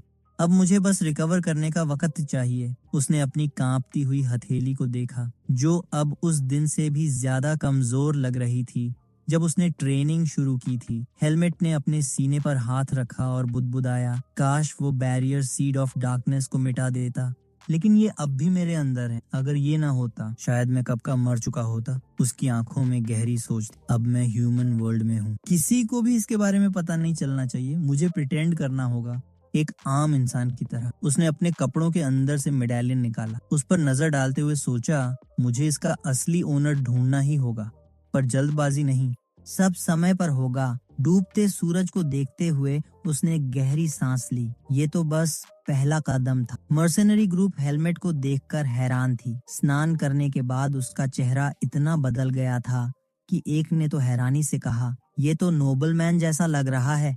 पिन ईर्ष्या से बोली, अभी कल ही तो ये लाश जैसा लग रहा था और अब देखो इसे। वो हेलमेट से उसके पास्ट के बारे में पूछता रहा, लेकिन जवाब मिला, मुझे कुछ याद नहीं। तान्या ने हेलमेट के कंधे पर हाथ रखा और कहा, अब कोई फर्क नहीं पड़ता, आज से तुम हमारी टीम का हिस्सा हो। पिन ने तान्या से झलकर पूछा, तुम इससे इतना अफेक्शन से क्यों ट्रीट कर रही हो? उसकी बात पूरी होने से पहले ही तान्या ने उसे मुक्का जड़ दिया और बोली, कैंप लगाने में मदद कर, बकवास बंद कर।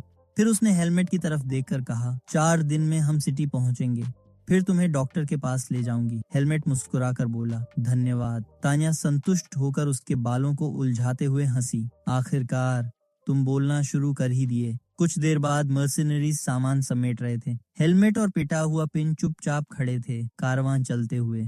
हेलमेट घोड़े के पास आया। उसने उसकी गर्दन पर हाथ फेरा। घोड़ा शांत होकर उसके पास झुक गया। पिन हैरानी से बोला, तुम्हें हॉर्सेस पसंद हैं? हेलमेट ने अनजान चेहरे से पूछा, हॉर्स? ये क्या है? पिन दंग रह गया। पहली बार देख रहा हूँ कोई इंसान जो इतने प्यार से हॉर्स को सहला रहा हो और उसे नाम तक नहीं पता। हेलमेट का पहला दिन ह्यूमन वर्ल्ड में गुजरता है। उसके चेहरे पर हल्की मुस्कान है, लेकिन दिल के अंदर छिपा है सीड ऑफ डार्कनेस का रहस्य। रास्ते में हेलमेट घोड़े को सहलाते हुए बोला, ये हॉर्स वाकई बड़ा इंटरेस्टिंग जानवर है। पिन ने उसे गौर से देखा। इसकी बात करने का तरीका कुछ अलग ही है। हेलमेट अचानक भारी सांसें लेने लगा। पिन ने घबराकर पुकारा, हेलमेट, सब ठीक है? हेलमेट ने मुश्किल से कहा, मैं बस थोड़ा थक गया हूँ। पिन ने उसे कार्ट में बैठने का सुझाव दिया, लेकिन हेलमेट ने दृढ़ता से जवाब दिया, नहीं, मैं पीछे नहीं रहूंगा। पिन को उसका नजरिया पसंद नहीं आया, जैसे वो मदद ठुकरा कर भी किसी बोझ की तरह महसूस नहीं करना चाहता। हेलमेट मन ही मन सोच रहा था, रूट फॉरेस्ट में रिकवरी में 1 दिन से ज्यादा नहीं लगता था,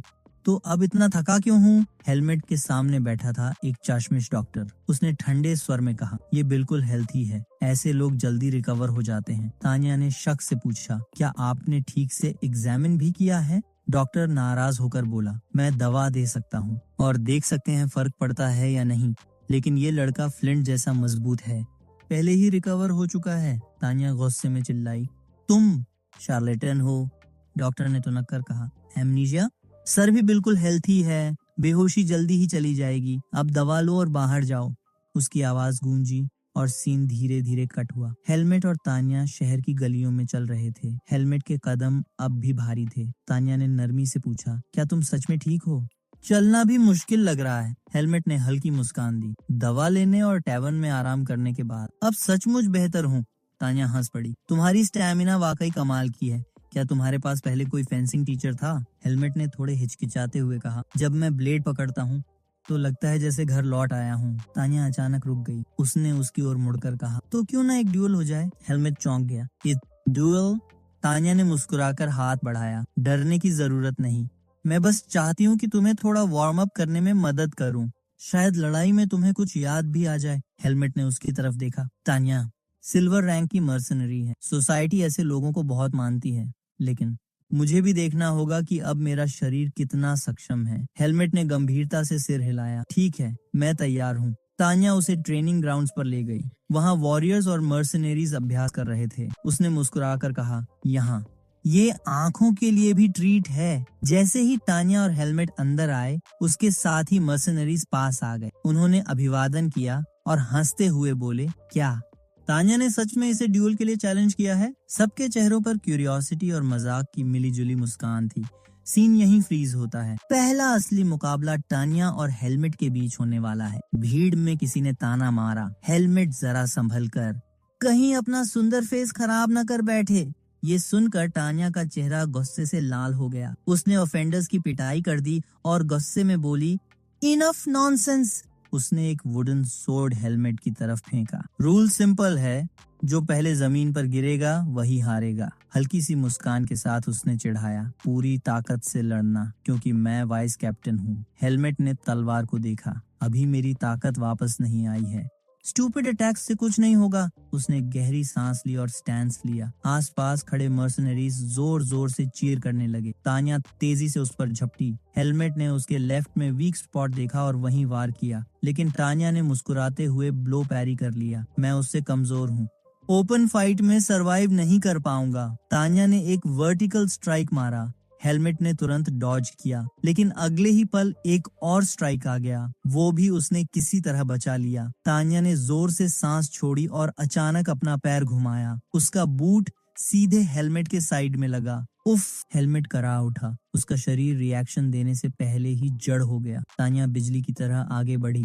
फ्लरी ऑफ ब्लोज बरसने लगे। हेलमेट ने सबको ब्लॉक किया, लेकिन तानिया झुककर उसके पास आई और अचानक उसके पेट पर जोर से मुक्का मारा। हेलमेट हवा में उछल कर गिरा। भीड़ चौंक गई।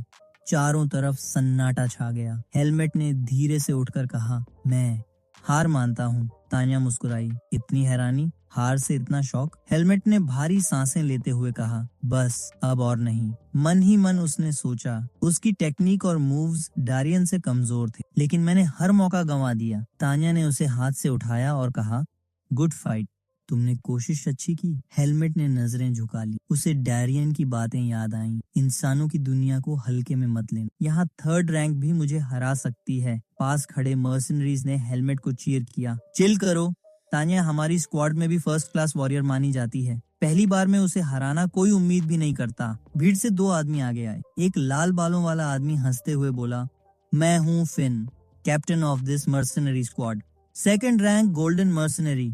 वो हेलमेट के पास आया और बोला, तुमने टेस्ट पास कर लिया। हेलमेट ने हैरानी से पूछा, टेस्ट? कौन सा टेस्ट? फिन ने हंसकर जवाब दिया, हम तुम्हें अकेला शहर में छोड़ना नहीं चाहते थे और स्क्वाड में किसी भी अजनबी को ऐसे ही नहीं लेते। ये लड़ाई तुम्हारा पहला टेस्ट था। फिन ने कमर पर हाथ रखकर मुस्कुराते हुए कहा, welcome to the squad helmet. Scene यहीं फ्रीज होता है। हेलमेट के चेहरे पर हल्की हैरानी और राहत की चमक। मुख्य किरदार ने कहा कि वो समझ गया। उसने सोचा कि शायद इसी वजह से सिर्फ पिन और तान्या उससे बात करते थे। अगर उसने कुछ गलत किया होता तो उसे छोड़ दिया जाता। पिन ने एक स्क्रॉल निकाला और कहा कि हेलमेट बहुत अच्छा लड़का निकला है, इसलिए सबने मिलकर उसे स्वीकार कर ली। उसने स्क्रॉल लड़के के हाथ में रखा और समझाया कि ये अस्थाई मुहर है, चौथे रैंक का मर्सिनरी। पिन ने उसके कंधे पर हाथ रखकर जोर से कहा कि अब हेलमेट उसका साथी है। बाकी मर्सिनरीज आगे बढ़े और अपने अपने नाम बताए। बर्न और लीडर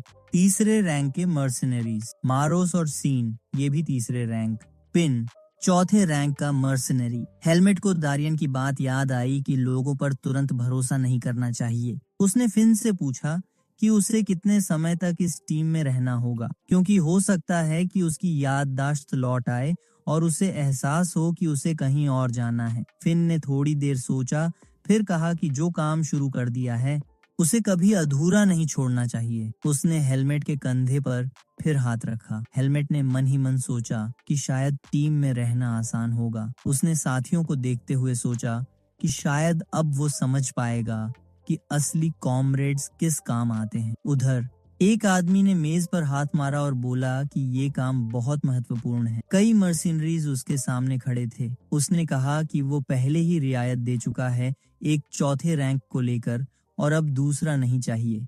फिन माइल्स के पास गया और कहा कि हेलमेट जरूर काम आएगा। माइल्स ने सिर पकड़कर कहा कि ठीक है, हेलमेट को ले जाओ, लेकिन ये आखिरी बार है। उसने साफ कहा कि चूंकि पहले से जानकारी नहीं दी गई थी, हेलमेट को केवल 1/3 भुगतान ही मिलेगा। उसने आगे पूछा कि क्या मर्सनरीज जानते हैं कि टार्क ग्रुप उनकी मदद करेगा। फिन ने हामी भरी। माइल्स उठते हुए बोला कि कल सुबह ही ये मिशन होगा। फिन ने राहत की सांस ली। तान्या ने पीछे से कहा कि सब आसानी से हो गया। उसने हेलमेट से पूछा कि वो कैसा महसूस कर रहा है। हेलमेट ने जवाब दिया कि वो ठीक है। फिन ने पूरे स्क्वाड को संबोधित किया और मिशन समझाया। उन्हें एक कीमती माल की सुरक्षा करनी होगी। चौथे रैंक के मर्सिनरीज सिर्फ बहुत ही गंभीर स्थिति में लड़ाई करेंगे। तान्या ने मुस्कुराकर कहा कि सबको अच्छी तैयारी करनी चाहिए, क्योंकि बड़ा एम्बुश भी हो सकता है। पेन के चेहरे पर उत्साह साफ था, जबकि हेलमेट चुपचाप सुनता रहा।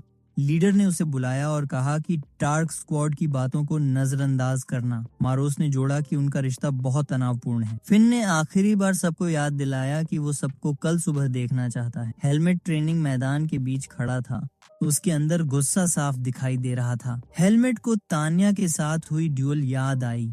उसने खुद से कहा कि वो अभी तक पूरी तरह से ठीक नहीं हुआ है।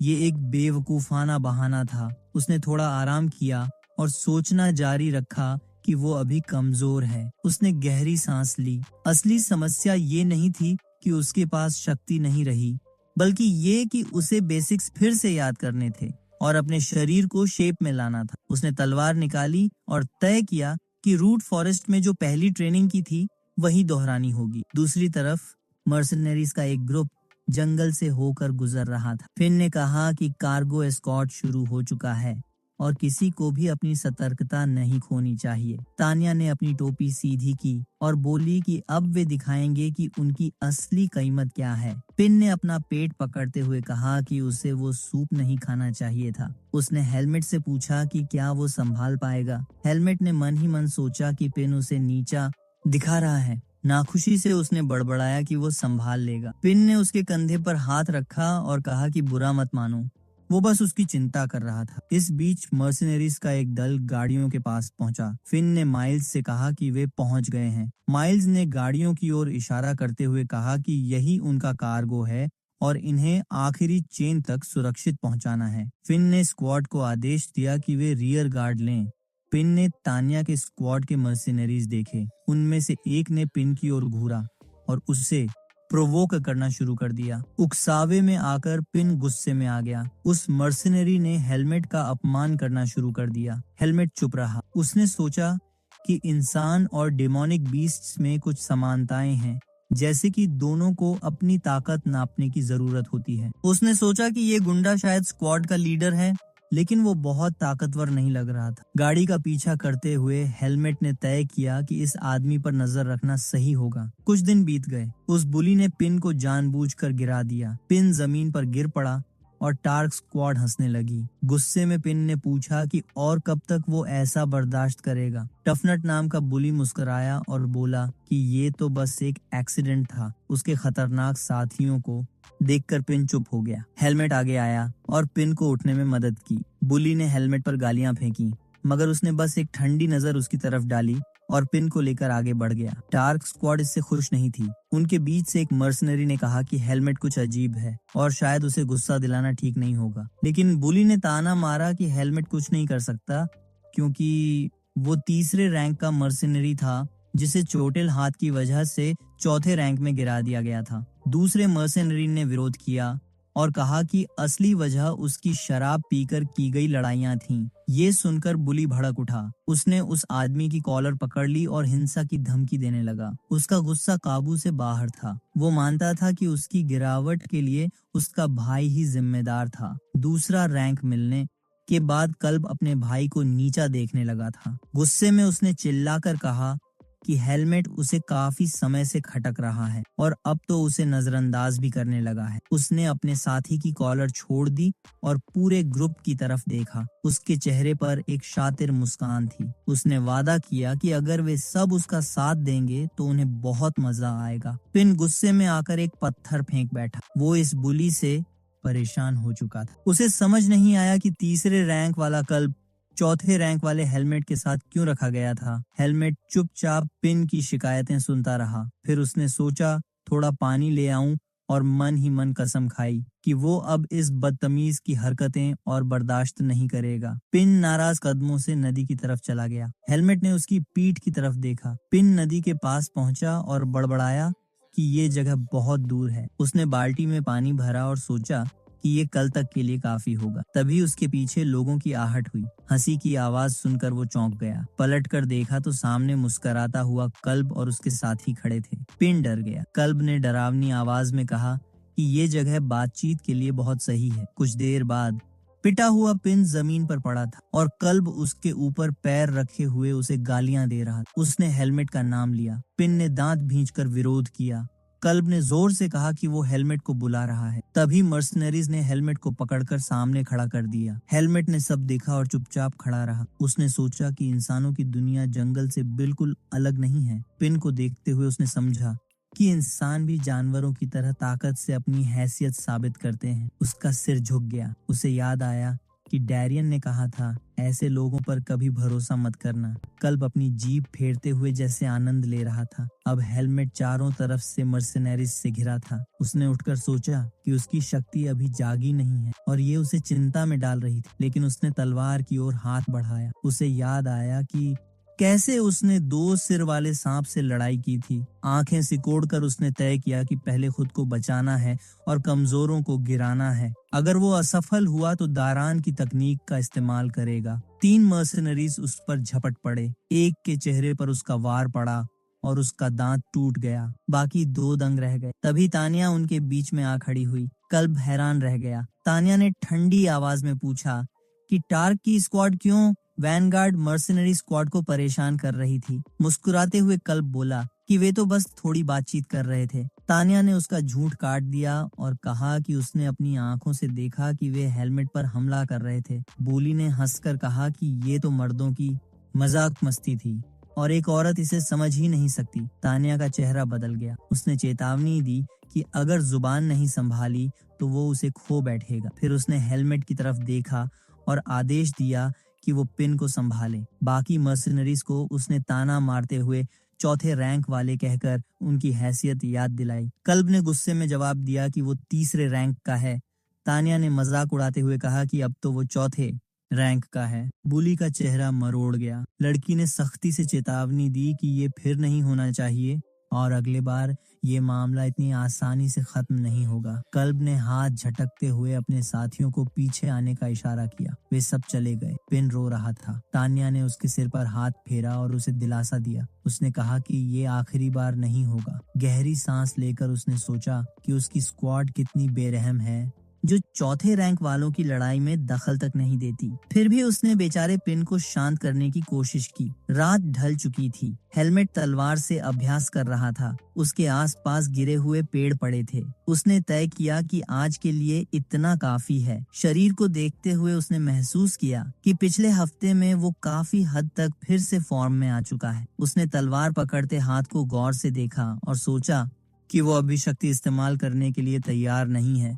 उसे डैरियन की बातें याद आईं, जब तक शरीर शक्ति को सहन करने लायक न हो तब तक उसका इस्तेमाल करना मूर्खता है। उसने हाथ की मुट्ठी बांधी और दृढ़ आवाज में कहा कि उसके पास अब वक्त नहीं है, इसलिए अभी तो उसे सिर्फ ब्रूट फोर्स पर ही भरोसा करना होगा। सुबह फिन ने दस्ते को संबोधित किया। उसने कहा कि आसपास की जमीन सुरक्षित नहीं है और बिना तीसरे रैंक वाले मर्सिनरीज के साथ गए कोई भी अकेला नहीं जाएगा। पिन ने जल्दी से हामी भर दी। हेलमेट चुप रहा, सोच रहा था कि अब वो ट्रेनिंग भी अकेले नहीं कर पाएगा। पिन उसके पास आया और पूछा कि क्या उसने कभी डिमोनिक बीस्ट्स देखे हैं। सिन और बर्न ने बीच में कहा कि वे जानवर बहुत डरावने होते हैं। हेलमेट ने पिन की तरफ देखा, जो डर के मारे कांप रहा था। उसने शांत स्वर में जवाब दिया कि डिमोनिक बीस्ट्स डरावने भी हो सकते हैं और कभी-कभी बिल्कुल सामान्य भी। ये सुनकर पिन ने चैन की सांस ली और मुस्कुराकर पूछा कि क्या हेलमेट की याददाश्त लौट आई है। हेलमेट ने सिर हिलाकर नहीं कहा। दस्ता गाड़ियों के पास से गुजर रहा था। उनमें से एक मर्सनरी ने पानी पीने की कोशिश की, लेकिन उसकी फ्लास्क से पानी ही नहीं निकला। उसके साथी ने हंसते हुए कहा कि अब नई फ्लास्क खरीदने का वक्त आ गया है। उसने झुंझलाकर जवाब दिया कि अगर उसके पास इतना पैसा होता तो वो ऐसी मिशंस पर आता ही क्यों। साथी ने मजाक में कहा कि अगर कुछ नहीं हुआ तो आसान पैसा हाथ लगेगा। फिर उसने उत्साह से कहा कि उसके वतन में बहुत बढ़िया डार्क बियर मिलती है और काम खत्म होने के बाद सब साथ जाकर उसे छकना चाहिए। लेकिन बात पूरी होने से पहले ही उसकी खोपड़ी का ऊपरी हिस्सा गायब हो गया। दूसरा मर्सनरी खून से लथपथ हो गया। उसने हैरानी से अपने दोस्त की लाश को देखा, जिसे एक डिमोनिक बंदर नोचकर खा रहा था। वो राक्षसी बंदर गाड़ियों और मर्सनरीज से घिरा खड़ा था। उसने शिकार पूरा किया और खून से सना हाथ लहराया। उसकी आंखों में पागलपन झलक रहा था। वो दानवी बंदरियां जोर से हंसी। भाड़े के सिपाही समझ ही नहीं पाए कि ये जानवर अचानक कहां से आ गया। फैन ने दांत भींचे यहाँ घात लगाकर हमला होगा, ये तो उसने भी नहीं सोचा था। बंदरिया ने ऊपर देखा और एक मर्सनरी की लाश को उठाकर पेड़ों की ओर फेंक दिया। अगले ही पल किसी चीज ने उस शरीर को टुकड़ों में चीर डाला। तानिया ने तुरंत गंभीर चेहरा बनाकर कहा कि ये जानवर अकेला नहीं है। उसने सबको लड़ाई की तैयारी करने का आदेश दिया। चारों तरफ हथियार तन गए। हेलमेट ने मन ही मन सोचा, क्या ये सच में शुरू हो गया। तानिया ने आदेश दिया कि पिन और हेलमेट छुप जाए और लड़ाई में न पड़े। घबराए हुए पिन ने हेलमेट को खींचा और साथ ले गया। हेलमेट ने सोचा कि वो अब भी शक्ति का इस्तेमाल नहीं कर सकता। उसने जंगल की ओर देखा। वहां अनगिनत दानवी जानवर थे। इस रफ्तार से तो मर्सिनरी सब के सब मर जाएंगे। पिन घबराहट में हेलमेट को झाड़ियों के नीचे धकेलकर खुद भी कांपते हुए छुप गया। हेलमेट ने छुपकर बंदरिया को देखा। उसने सोचा, ये एल्गा और नाहो से तो काफी कमजोर है, लेकिन फिर भी ताकतवर है। उसके सामने 3 कप्तान खड़े थे। सभी मर्सिनरीज में से सिर्फ वही दूसरे रैंक के थे और सिर्फ वही फोर्स का इस्तेमाल कर सकते थे। हेलमेट को साफ समझ आ गया कि अभी उसकी हैसियत इस लड़ाई में कूदने की नहीं है। बंदरिया ने अचानक जोर से चीख मारी और उसकी ऊर्जा चारों ओर फैल गई। तीनों कप्तान एक साथ उसकी ओर झपटे। फिन हवा में उछलकर अपनी तलवार ऊपर उठाए हुए था। बंदरिया ने प्रहार किया, लेकिन फिन का वार उसे चीर गया। जमीन पर उतरते हुए फिन को एक भी खरोंच नहीं आई। ये देखकर मर्सिनरीज खुशी से चिल्ला उठे। तीसरे रैंक वाले साधारण दानवी जानवरों को आसानी से काट रहे थे। फिन ने आदेश दिया कि सब हमला जारी रखें। बाकी दोनों कप्तानों ने फैसला किया कि अब इसे जल्दी से खत्म करना होगा। तीनों कप्तान एक साथ बंदरिया पर टूट पड़े। फिन ने तलवार चलाई। बंदरिया को दोनों हाथों से रोकना पड़ा। तभी बाकी 2 कप्तानों ने हमला बोला। जबरदस्त चोटों से बंदरियां लड़खड़ा गईं। दर्द से चिल्लाई और क्रोध में दांत पीसने लगी। तानिया मुस्कुराई और खुशी से चिल्लाई। हेलमेट हैरानी से सब देख रहा था। उसके लिए ये अजीब था कि मर्सिनरीज इतनी आसानी से इस लड़ाई में जीत रहे हैं। दूसरे रैंक के कप्तान मुख्य जानवर को रोके हुए थे, जबकि तीसरे रैंक वाले बाकी दानवों को काट रहे थे। हेलमेट ने सोचा यही उनकी रणनीति है, और डैरियन की वो बात याद आई कि इंसानों को कभी कम मत आंकना। बंदरिया मुश्किल से अपने पैरों पर खड़ी थी, हाँफ रही थी और उसकी आंखों में गुस्सा भरा था। कप्तानों ने कहा कि अब सिर्फ यही मुख्य जानवर बचा है। दूसरे कप्तान ने मुस्कुराकर कहा कि इसे जल्दी से खत्म कर देते हैं, लेकिन अचानक बंदरिया ने अपने पैरों में पूरी ताकत भर ली। सबकी आंखें फटी की फटी रह गईं जब वो आसमान में उछल गई, फिर शाखाओं पर छलांग लगाते हुए भाग निकली। कप्तान ने गाली दी। तानिया ने पूछा, क्या हम उस बीस्ट का पीछा करेंगे? फिन ने शांत स्वर में जवाब दिया, हमारा मिशन एस्कॉर्ट है, क्लियरिंग नहीं। पहले लॉसेस चेक करना जरूरी है। तानिया मुस्कुराई और पिनव हेलमेट की ओर देखकर बोली, अब बाहर आ भी जाओ। पिन अभी भी जमीन पर लेटा था, आंखों में आंसू थे। वो बोला, मेरे लेग्स सुन्न हो गए हैं। हेलमेट, जरा हेल्प कर दे। तानिया और हेलमेट ने चुपचाप उसकी ओर देखा। फिन ने सबको इकट्ठा करते हुए कहा, सबने अच्छा काम किया, अब घोड़ों और कैरेजेस को चेक करो और मॉन्स्टर्स की तलाशी लो। हेलमेट ने पूछा, उन्हें क्यों सर्च करना है? मारोस ने जवाब दिया, क्योंकि उनके सीड्स ऑफ डार्कनेस और लेदर यूजफुल रिसोर्सेज होते हैं। उसने हेलमेट को एक सीड दिखाया। हेलमेट ने घृणा से उसकी ओर देखा। उसे उम्मीद नहीं थी कि वो सीड ऑफ डार्कनेस इतनी नजदीक से देखेगा। पिन ने बीच में कहा, मुझे इनके बारे में पता है। ये सीड्स धीरे धीरे इंसानों को डिमोनिक बीस्ट में बदल देते हैं। ऐसे लोग अक्सर जन्म से पहले ही मर जाते हैं या फिर रूट फॉरेस्ट में बैनिश कर दिए जाते हैं। ऐसे लोग कभी भी मॉन्स्टर्स बन सकते हैं। हेलमेट ने ये सुनकर असहजता महसूस की। उसे समझ आया कि इंसान उसके जैसे लोगों के बारे में ऐसे सोचते हैं, लेकिन वो खुद पर विश्वास करता था वो कभी मॉन्स्टर नहीं बनेगा। उसने आंखें बंद की और याद किया कि डैरियन ने उसे यही सिखाया था, पावर से सीड ऑफ डार्कनेस को सप्रेस करना। उसने तय किया कि जब उसकी शक्ति लौटेगी तब भी वो उसे छुपाएगा, ताकि कोई ये न जाने कि उसका सोर्स वही सीड है। इधर फेन और टैनियल पिन की बातें सुन रहे थे। फेन को अपना बचपन याद आ गया। तानिया ने हल्की मुस्कान के साथ कहा, पिन उस इंसिडेंट के बाद से काफी ग्रो कर गया है। हेलमेट की नजर मरे हुए मॉन्स्टर पर पड़ी। उसे कुछ अजीब लगा। उसने पिन को रोका। पिन ने सोचा कि हेलमेट डर गया है और बोला, चिंता मत कर, अब सब खत्म हो गया है। तभी अचानक वो डिमोनिक बीस्ट फिर जिंदा हो गया और उसने पिन को पकड़ लिया। तानिया और हेलमेट दोनों ने ये देख लिया। चीखें पूरे जंगल में गूंज उठी। एक झटके में हेलमेट ने तलवार निकाली और मॉन्स्टर को काट डाला। डर से कांपते हुए पिन ने चीखते हुए कहा, थैंक यू हेलमेट।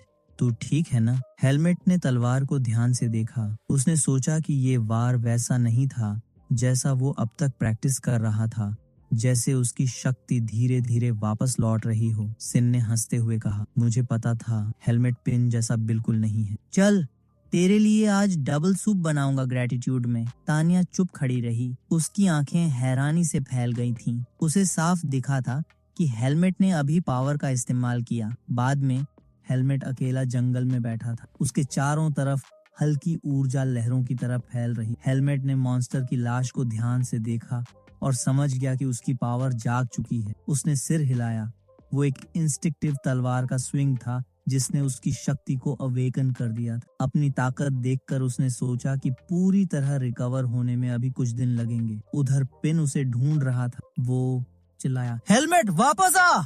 अब पेट्रोलमैन चुनने का टाइम है। फिन ने सबके सामने पेट्रोल ड्यूटी बांटी। 3 शिफ्ट्स होंगी, हर शिफ्ट में 2 लोग, हेलमेट और तानिया, पिन और मारोस, सिन और बर्न। कप्तान ने कहा, गुड नाइट सबको।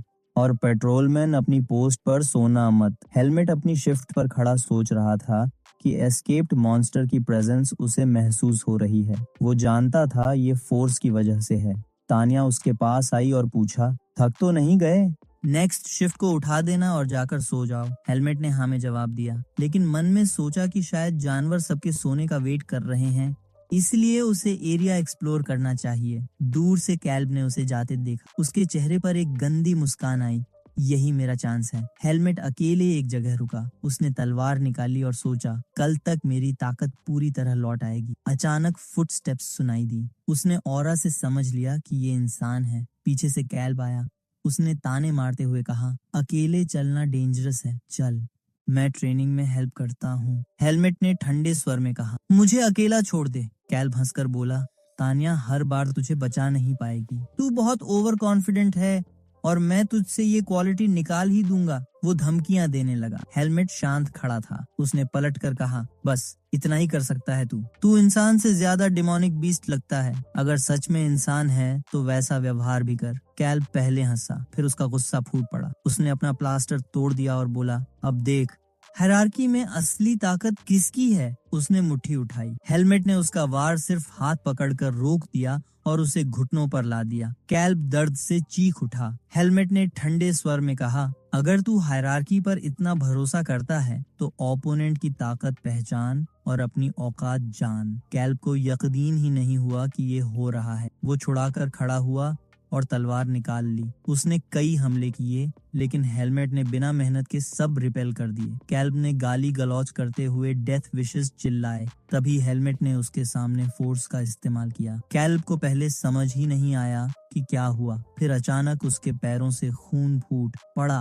वो जमीन पर गिर गया और दर्द से चीखने लगा। हेलमेट फोर्स का इस्तेमाल नहीं करना चाहता था। कैल्ब जमीन पर घिसटते हुए भागने की कोशिश कर रहा था। हेलमेट ने सोचा, अगर ये भाग गया तो सबको पता चल जाएगा। उसके मन में एक पल के लिए ये ख्याल आया कि उसे मार ही देना चाहिए। सीने में छुपा सीड ऑफ डार्कनेस अचानक तेजी से चमकने लगा। वो उसके पूरे शरीर पर हावी होने लगा। हेलमेट पूरी तरह उसके कंट्रोल में जा रहा था। उसने तलवार उठाई, बट आखिरी पल में खुद को रोक लिया। उसने अपने सीने पर हाथ रखकर खुद से कहा, कंट्रोल कर, तू कोई डिमोनिक बीस्ट नहीं है। बहुत मुश्किल से वो शांत हुआ। उसकी सांसें भारी चल रही थीं। तभी उसने देखा कैल्ब रेंगते हुए भाग निकला था। वो जंगल में घुसा और सोचने लगा, ये कैसे हो सकता है? हेलमेट तो रैंक 4 है, फिर ताकत कहां से आई? अचानक उसके पीछे एक डिमोनिक मंकी आ खड़ा हुआ। कैल्ब चीखने ही वाला था कि वो जानवर उस पर टूट पड़ा। उधर हेलमेट ने आवाज सुनी। उसके सामने वही डिमोनिक मंकी था, चारों आंखें खुली हुई। हेलमेट ने ठंडे स्वर में कहा, तूने मेरी शिकार छीन ली। जानवर गुस्से में गुर्राया और उसकी तरफ बढ़ा। हेलमेट ने नजरें हटाए बिना सोचा, अब सब अलग है, इस बार मेरी ताकत काफी होगी। उसकी तलवार एनर्जी से भर उठी। उसने कहा, अब असली खेल शुरू। जानवर चौंक गया। उसने जल्दी से पीछे छलांग लगाई और डर से चीख पड़ा। हेलमेट ने सोचा, ये साधारण बीस्ट नहीं, ये आस पास की ताकतों को महसूस कर सकता है। उसका चेहरा सख्त हो गया। उसने गुर्रा कर कहा, लाश ले और यहाँ से दफा हो जा। पीछे से जमीन हिली। बीस्ट पल भर रुका, फिर असंतोष से गरजते हुए जंगल में कूद गया। हेलमेट ने तलवार समेटी और गाली दी, ये वापस जरूर आएगा। तभी उसने देखा एक भीड़ उसकी तरफ आ रही थी।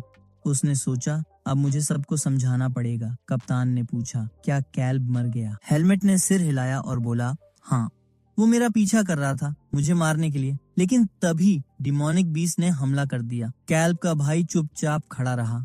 उसने चेहरा ढक लिया। कप्तान ने कहा, तो आखिर में वही हुआ जिसकी उम्मीद थी। वो दूसरों को तंग करता था और अब खुद ही मारा गया। उसने हेलमेट से माफी मांगी, पूरे टार्क स्क्वाड की ओर से। तानिया ने तलवार जमीन पर दे मारी और चिल्लाई, सिर्फ जुबानी माफी काफी नहीं है। तानिया गुस्से में कप्तान के पास गई। वो बोली कि अगर हेलमेट को कुछ हो जाता तो उसकी वजह सिर्फ कैल्ब होता। कप्तान चुपचाप सुनता रहा, जबकि लड़की उसे फटकार रही थी। कैल्ब का भाई गुस्से में बोला, अपना मुंह बंद रखो।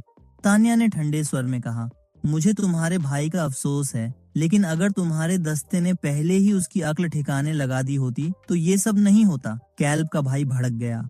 वो उसके सामने आकर बोला, तूने सिर्फ मेरे भाई नहीं, हमारे पूरे दस्ते का अपमान किया है। माइल्स ने जोर से चिल्लाकर सबको शांत किया। बस करो सब, ये वक्त झगड़े का नहीं है, उसने कहा। उसने आगे कहा, भले ही तान्या का दस्ता इस मुसीबत का कारण बना हो, पर इसका मतलब ये नहीं कि तुम सब यहाँ एक दूसरे पर इल्जाम लगाओ। उसने हेलमेट की तरफ इशारा करते हुए कहा, उसे मुआवजा दिया जाएगा। तान्या और कैल्ब का भाई दोनों ने अनिच्छा से सिर हिला दिया। माइल्स ने गहरी सांस ली और कहा कि अब सबसे जरूरी बात यह है कि इन डिमोनिक बीस्ट से कैसे निपटा जाए। उसे महसूस हुआ कि दोनों दस्तों के बीच तनाव बढ़ता जा रहा था। अंत में उसने सबको चेतावनी दी, अब कोई भी बेपरवाही नहीं करेगा। अचानक एक मुट्ठी हेलमेट के सिर पर पड़ी। वो दर्द से बोला, आह, ये क्या था? वो तान्या थी। वो चिल्लाई, तू लगभग मर ही गया था और ऊपर से अकेला घूमने निकल पड़ा। हेलमेट चुपचाप सुनता रहा। वो मन ही मन सोच रहा था कि उसने जंगल में इसलिए गश्त की थी ताकि बाकी सब सुरक्षित रहें। तान्या की आवाज कांप गई, जब मुझे पता चला कि तू अचानक गायब है मैं डर गई थी। धीरे धीरे उसका गुस्सा ठंडा हो उसने कहा, मुझे ही ज्यादा सावधान रहना चाहिए, तू दोषी नहीं है। कमर पर हाथ रखकर उसने कहा, लेकिन वादा कर अब अकेले कहीं नहीं जाएगा। हेलमेट ने सिर झुकाकर माफी मांगी। उसे दारियन की बातें याद आईं। ये एहसास ठंडा भी था और गर्म भी, अजीब तरह का सुकून। तान्या ने उसका सिर थपथपाया और बोली, अब से ज्यादा सावधान रहना। हेलमेट ने मुस्कुराते हुए कहा, मैं वादा करता हूँ। वो सोचने लगा, यही तो इंसानी जुड़ाव की गर्माहट है। घोड़े पर सवार होकर फिन बोला, कल रात हमारे एक आदमी को वही डिमोनिक बीस्ट मार गया जो पहले हमले में बच निकला था। वो सख्त आवाज में बोला, अब कोई नुकसान बर्दाश्त नहीं किया जाएगा। सब लोग चौकन्ने रहो और ताकत बचाओ। सभी ने एक स्वर में कहा, समझ गए। थोड़ी देर बाद जंगल में फिर लड़ाई शुरू हो गई। भेड़ियों जैसे कई डिमोनिक बीस्ट्स झुंड में हमला कर रहे थे। कप्तानों के चेहरे पर चिंता झलक रही थी। पिन ने चिल्लाकर कहा, ये रुक ही नहीं रहे।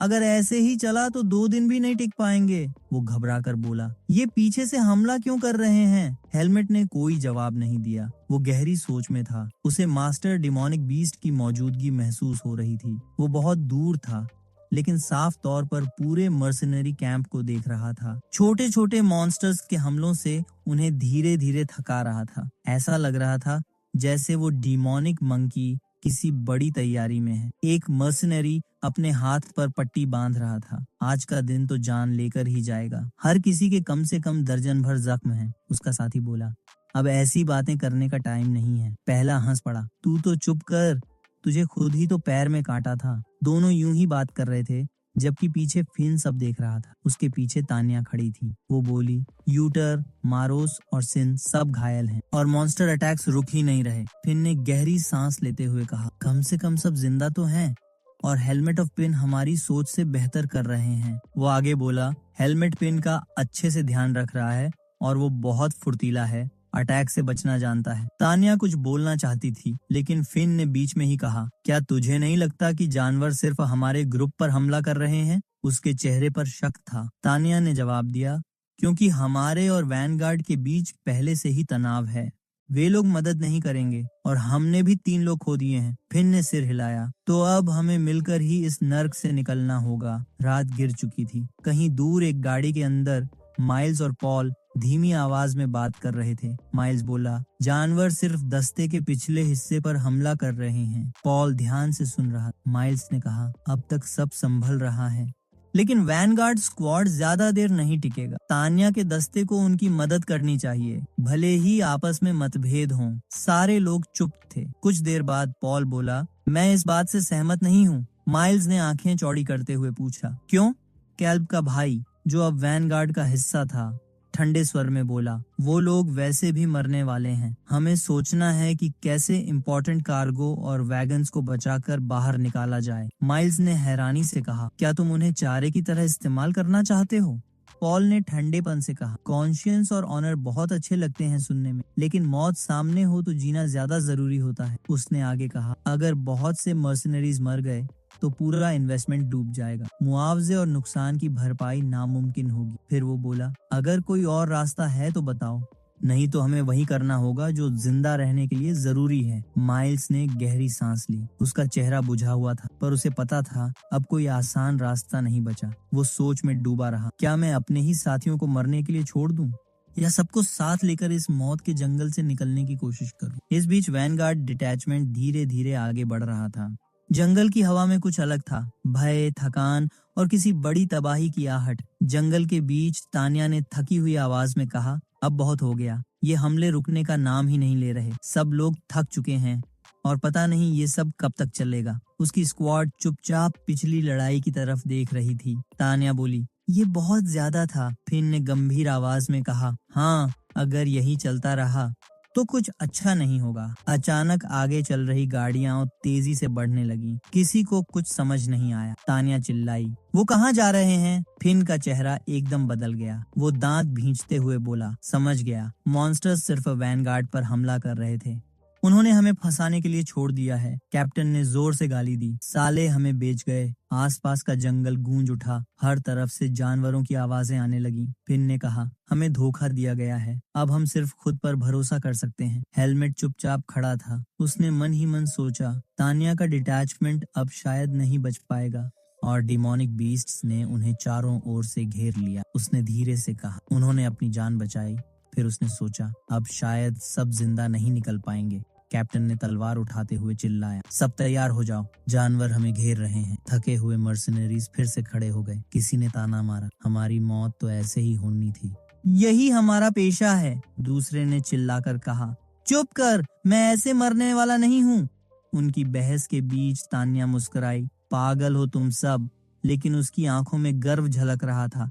यहाँ तक कि पिन भी बहादुरी से लड़ रहा था। हेलमेट ने एक पल सोचा, अगर वो लड़ाई में उतरा तो सब जान जाएंगे कि वो कौन है। लेकिन फिर उसने खुद से कहा, अब ये मायने नहीं रखता। आसमान की तरफ देखते हुए उसने मन ही मन कहा, डेरियन ने कहा था इंसानों पर भरोसा मत करना, पर आज मैं वही करूंगा। उसने तलवार कसकर पकड़ी और चिल्लाया, सुनो सब लोग, जो अब देखने वाले हो, वो एक खतरनाक राज है। पूरा दस्ते की नजरें उसकी तरफ मुड़ गईं। कोई समझ नहीं पा रहा था कि हेलमेट के पास ये ताकत कहां से आई। जानवरों की सेना उन पर टूट पड़ी। हेलमेट की आंखों में नीली रोशनी चमकी। वो हवा में उछला।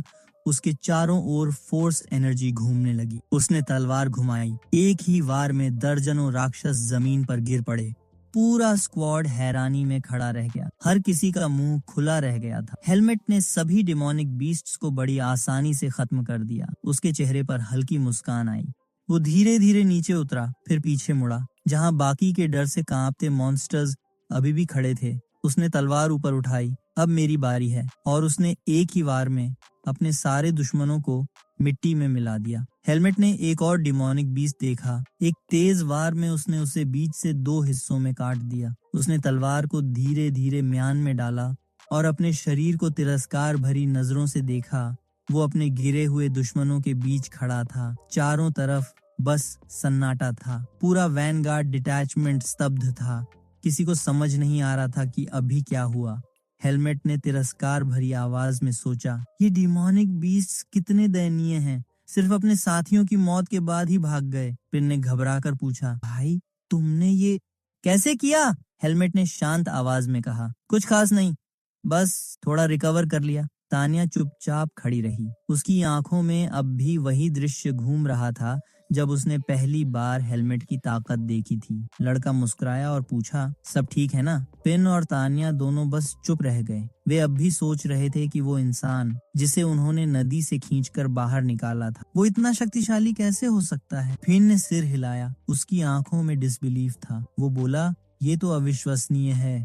मैं भी सेकंड रैंक हूँ, पर मेरे पास इतनी ताकत नहीं। उसने गहरी सांस ली और पूछा, हेलमेट, ये सब किसने सिखाया तुम्हें? हेलमेट ने अंदर ही अंदर सोचा, मैंने उन्हें भरोसा करने का फैसला किया था, पर रूट फॉरेस्ट के बारे में कुछ नहीं बताना चाहिए। उसने शांत स्वर में कहा, मैं जंगल में अपने टीचर के साथ रहता था, बाकी कुछ याद नहीं। फिन ने हाथ से अपना चेहरा ढक लिया। उससे हेलमेट की अमनीशिया याद आ गई। हेलमेट ने अपने साथियों की तरफ देखा और पूछा, अब क्या करें? खतरा तो खत्म हो गया। कैप्टन ने राहत की सांस ली और बोला, पहले यहाँ से निकलते हैं, फिर उस स्क्वाड को ढूंढेंगे जिसने हमें छोड़ दिया। गुस्से में एक मर्सनरी चिल्लाया, हम टीज डिटैचमेंट को नहीं छोड़ेंगे, उन्हें धोखे की कीमत चुकानी होगी। फिन ने शांत होकर हेलमेट की तरफ देखा। तुम क्या करने वाले हो? हेलमेट ने आंखें नीचे करते हुए कहा, पता नहीं, काम पूरा होने तक तुम्हारे साथ रहूंगा। अब तक तो मुझे अपना रिवॉर्ड भी नहीं मिला। पिन ने हैरानी से कहा, भाई तुम्हारी प्रायोरिटीज बहुत अजीब हैं। इससे पहले कि वो कुछ और बोले, तानिया ने हल्की सी थप्पड़ जड़ी। चुप कर पिन। फिन हंसा और बोला, मैं उसे समझता हूँ। उसने जोर से कहा, सब लोग तैयार हो जाओ, हम टी स्क्वाड के पीछे जा रहे हैं। रात गुजरी। सबने थोड़ी देर आराम किया और अपने घावों पर पट्टी बांधी। सुबह तानिया झुककर जमीन पर निशान देखने लगी। हम सही रास्ते पर हैं, उसने कहा। यहाँ बहुत सारे फुटप्रिंट्स हैं, शायद टीज स्क्वाड सारी रात चलती रही है। फिन ने नक्शे पर नजर डालते हुए कहा, रूट प्लान के अनुसार उन्हें जंगल के किनारे एक छोटे विलेज पर रुकना चाहिए था, वहीं हम उन्हें पकड़ सकते हैं। सिन गुस्से में बोला, वो टार्क्स स्क्वाड अपने धोखे की कीमत चुकाएगा। बाकी मर्सनरीज भी बदले की बात करते हुए आगे बढ़ने लगे। पिन ने थोड़ा हंसकर पूछा, पर हमें इसका इनाम क्या मिलेगा? बाकी चुप हो गए क्योंकि सारा सामान टार्क्स डिटैचमेंट पहले ही ले जा चुका था। हेलमेट शांत खड़ा था। उसने कानों में एक अजीब सी आवाज सुनी, जैसे हवा में कुछ अंधेरा सरक रहा हो। अचानक वो तेजी से उस दिशा में चल पड़ा। पिन ने पीछे से आवाज लगाई, अरे रुको हेलमेट, कहाँ जा रहे हो? पर हेलमेट बिना कुछ कहे आगे बढ़ता रहा। तान्या ने हैरानी से पूछा, क्या हुआ उसे? कुछ देर की चुप्पी के बाद हेलमेट ने ठंडे स्वर में जवाब दिया, मैंने डिमोनिक एनर्जी महसूस की है। सबके चेहरे उतर गए। लगता है कि टास्क स्क्वाड पर हमला हुआ है, उसने गंभीरता से कहा। सिन ने उत्साह में कहा, शानदार, यही तो चाहिए था हमें। तान्या ने सख्त लहजे में पूछा, कितनी दूर हैं वे? हेलमेट ने आंखें बंद करके महसूस किया। उनकी गति से देखें तो लगभग 1 घंटे की दूरी पर। फिन ने हैरानी से पूछा, तुम इतनी दूर से डिमोनिक एनर्जी महसूस कैसे कर सकते हो? हेलमेट ने कदम तेज किए, समझाने का वक्त नहीं है, अगर जल्दी नहीं पहुंचे तो कोई नहीं बचेगा। सिन ने थके स्वर में कहा, मुझे उस डिमोनिक मार्क से लड़ना नहीं है, वो भी टार्क स्क्वाड के लिए। मारोस ने जवाब दिया, लड़ना तो पड़ेगा भाई, वरना टास्क का रिवॉर्ड कैसे मिलेगा? फिन ने गहरी आवाज में कहा, हम मर्सनरीज हैं, एवेंजर्स नहीं, हमें बस मिशन पूरा करना है। वो आगे बोला, पहले काम निपटाओ, फिर जो बचा है उसका हिसाब कर लेंगे। तान्या मुस्कुराई, हम वैनगार्ड डिटैचमेंट के हैं, हमें उन गद्दारों जैसा नहीं बनना चाहिए। फिन ने सिर हिलाया, अब वक्त है कस्टमर और कार्गो दोनों की रक्षा करने का। इधर जंगल के दूसरी ओर टास्क स्क्वाड पहले से ही नरक में फंसा हुआ था। पूरे जंगल में स्क्रीम्स गूंज रही थीं। थका हुआ पॉल अपनी तलवार से दानवी जानवरों को रोकने की कोशिश कर रहा था। उसका चेहरा मिट्टी और खून से भरा था। सिर्फ 1 दिन बीता है, उसने कांपते हुए कहा, लेकिन ये राक्षस खत्म ही नहीं हो रहे। उसी पल डीमन लीडर उसके पीछे प्रकट हुआ। पॉल मुड़ा, उसकी आंखों के सामने वो विशाल डिमोनिक मंकी था। वो गुर्राई और एक लाश को झटके से फेंक दिया। पेड़ हिल गए और हवा में खून की गंध भर गई। पॉल ने जैसे तैसे छलांग लगाकर बचाव किया। उसकी सांसें टूट चुकी थीं। वो पीछे खड़े कप्तान मैक्स की ओर भागा। दोनों की पीठ एक दूसरे से लगी थी। पॉल हांफते हुए बोला, इस रफ्तार से तो हम खत्म हैं। उस बीस्ट लीडर को हराना नामुमकिन है। शायद वैनगार्ड स्क्वाड पहले ही मर चुका है। मैक्स ने डरावनी मुस्कान के साथ जवाब दिया, अगर अभी भाग जाए तो कोई विटनेस नहीं बचेगा। पॉल ने हैरानी से कहा, क्या मतलब? मैक्स ने ठंडी हंसी छोड़ी, मतलब ये कि ये हमारे लिए अच्छा है। उसने जोर से चिल्लाया, सब लोग भागो जल्दी। बाकी मर्सिनरीज कुछ समझ नहीं पाए, पर अगले ही पल ट्रेटर्स अपने ही साथियों को कुचलते हुए भाग निकले। पॉल चिल्लाता रह गया, रुको कायरों। मीलों दूर माइल्स अपनी गाड़ी में बैठा सब सुन रहा। उसकी आंखों में डर था, उसके हाथ जोड़े हुए थे। वो बुदबुदाया, हे भगवान कृपया बस इस बार हमें बचा ले। अचानक उसकी गाड़ी जोर से झटकी और सब कुछ अंधेरे में डूब गया। हेलमेट ने अपने मन में गहराई से सोचा, मैंने गलती की थी, मुझे टास्क स्क्वाड पर भरोसा नहीं करना चाहिए था। गाड़ी की छत जोरदार धमाके के साथ उड़ गई। माइल्स अंदर बैठा कांप रहा था। वो सोच रहा था कि वैनगार्ड स्क्वाड ने जिस पल उसे धोखा दिया, उसी पल उसका अंत तय हो गया था। अचानक एक भयावह चीख हवा में गूंज उठी। डिमोनिक बीस्ट ने अपने विशाल पंजे आगे बढ़ाए। माइल्स की आंखों में सिर्फ डर था। वो हकलाते हुए बोला, अब सब खत्म हो गया। बीस्ट ने उसकी ओर पंजा बढ़ाया। उसकी खुली हुई जबड़े मौत की तरह चमक रहे थे। उसी वक्त एक गूंजती आवाज आई पीछे से, उसे छोड़ दो। वो था हेलमेट। वो हवा में उछलता हुआ आया और अपनी तलवार को चमकाते हुए उस राक्षस पर टूट पड़ा। आंख एक ही वार में उसने डिमोनिक बीस्ट को 10 मीटर पीछे फेंक दिया। जमीन कांप उठी। मैंने कहा, उसे छोड़ दो। हेलमेट ने क्रोध से दहाड़ा। दानव गुर्राया। उसने अपना हाथ उठाया और जोरदार चीख के साथ माइल्स को फेंक दिया। हेलमेट ने तुरंत छलांग लगाई और हवा में ही उसे थाम लिया। उसे सुरक्षित जमीन पर रखते हुए वो सोचने लगा, फिन सही था, अगर मैं जरा भी देर कर देता तो कोई नहीं बचता। उसने अपने सामने खड़े दानव की ओर देखा, अब तू मेरे रास्ते में है। हेलमेट की आंखें ठंडी और गहरी थीं। वो आगे बढ़ा और चिल्लाया, इस बार मैं पूरी ताकत से लड़ूंगा। उसकी तलवार नीले प्रकाश से चमक उठी। वो दानव की ओर झपटा। दोनों की टक्कर से हवा में लहरें फैल गईं। बीस्ट ने गरजते हुए उसका वार रोका, लेकिन हेलमेट ने तुरंत अपना संतुलन बदला और उसके चारों ओर घूमते हुए छोटे छोटे दानवों को काट डाला। एक ही वार में सब खत्म। जमीन पर सिर्फ खून और राख बची थी। मुख्य डिमोनिक बीस्ट दर्द से चीखा। उसकी आंखों में गुस्सा और भय दोनों थे। हेलमेट ने उसकी ओर देखा और सोचा, ये अब तक का सबसे ताकतवर जानवर है, लेकिन फिर भी ये मेरी शक्ति के दायरे में है। उसने अपनी तलवार में ऊर्जा भरी। नीले प्रकाश की धार ने पूरी जगह को रोशन कर दिया। दोनों एक दूसरे को घूर रहे थे। मौत की खामोशी छाई थी। बीस्ट का पंजा ऊपर उठा और उसी पल हेलमेट बिजली की तरह आगे बढ़ा। उसका वार सीधा और सटीक था। दानव दर्द से चीखा, लेकिन फिर उसकी देह से एक और भी भयानक आभा निकलने लगी। हेलमेट हवा में फेंक दिया गया।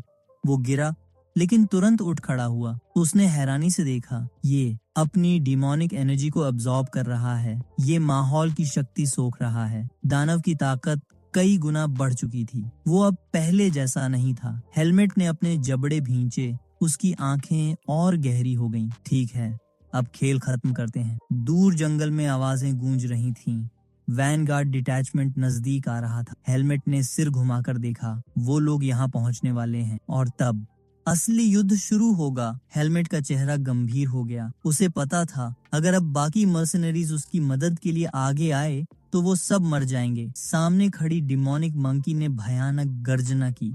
धरती तक कांप उठी। हेलमेट ने तेजी से झुककर उसके वार को चकमा दिया और हवा में घूमते हुए जवाबी वार किया। धड़ाक!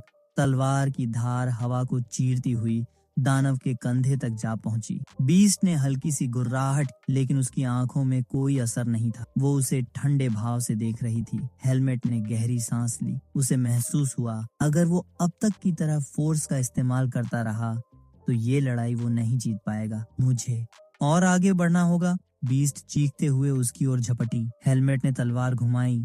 दोनों की टक्कर से हवा फटने जैसी आवाज आई। वो पीछे हट गया। उसने महसूस किया कि दानव और भी तेज हो गया था। इसके पंजे पहले से लंबे हैं। वो सोचता रहा, जितना वक्त बीत रहा है ये उतना ही ताकतवर होता जा रहा है। दानव ने फिर गर्जना की। दोनों के वार हवा में चमकते रहे। चिंगारियां उड़ रही थीं, पेड़ गिर रहे थे, जमीन पर दरारें बन रही थीं। लड़ते हुए हेलमेट ने नीचे देखा। उसकी शर्ट फट चुकी थी। वो हल्के व्यंग्य से बोला, अब मुझे शहर जाकर नई खरीदनी पड़ेगी। बीस्ट गुर्राया, जैसे उसने ये मजाक समझ लिया हो। उसकी छाती पर अचानक एक आंख उभर आई और वहां से काले धुएं की तरह डिमोनिक एनर्जी आसमान तक उठने लगी। हेलमेट ने खामोश खड़ा रहकर ये दृश्य देखा। वो जानता था, अब ये रूप पूरी तरह बदल चुका है। इसने बाकी जानवरों की शक्ति सोख ली है।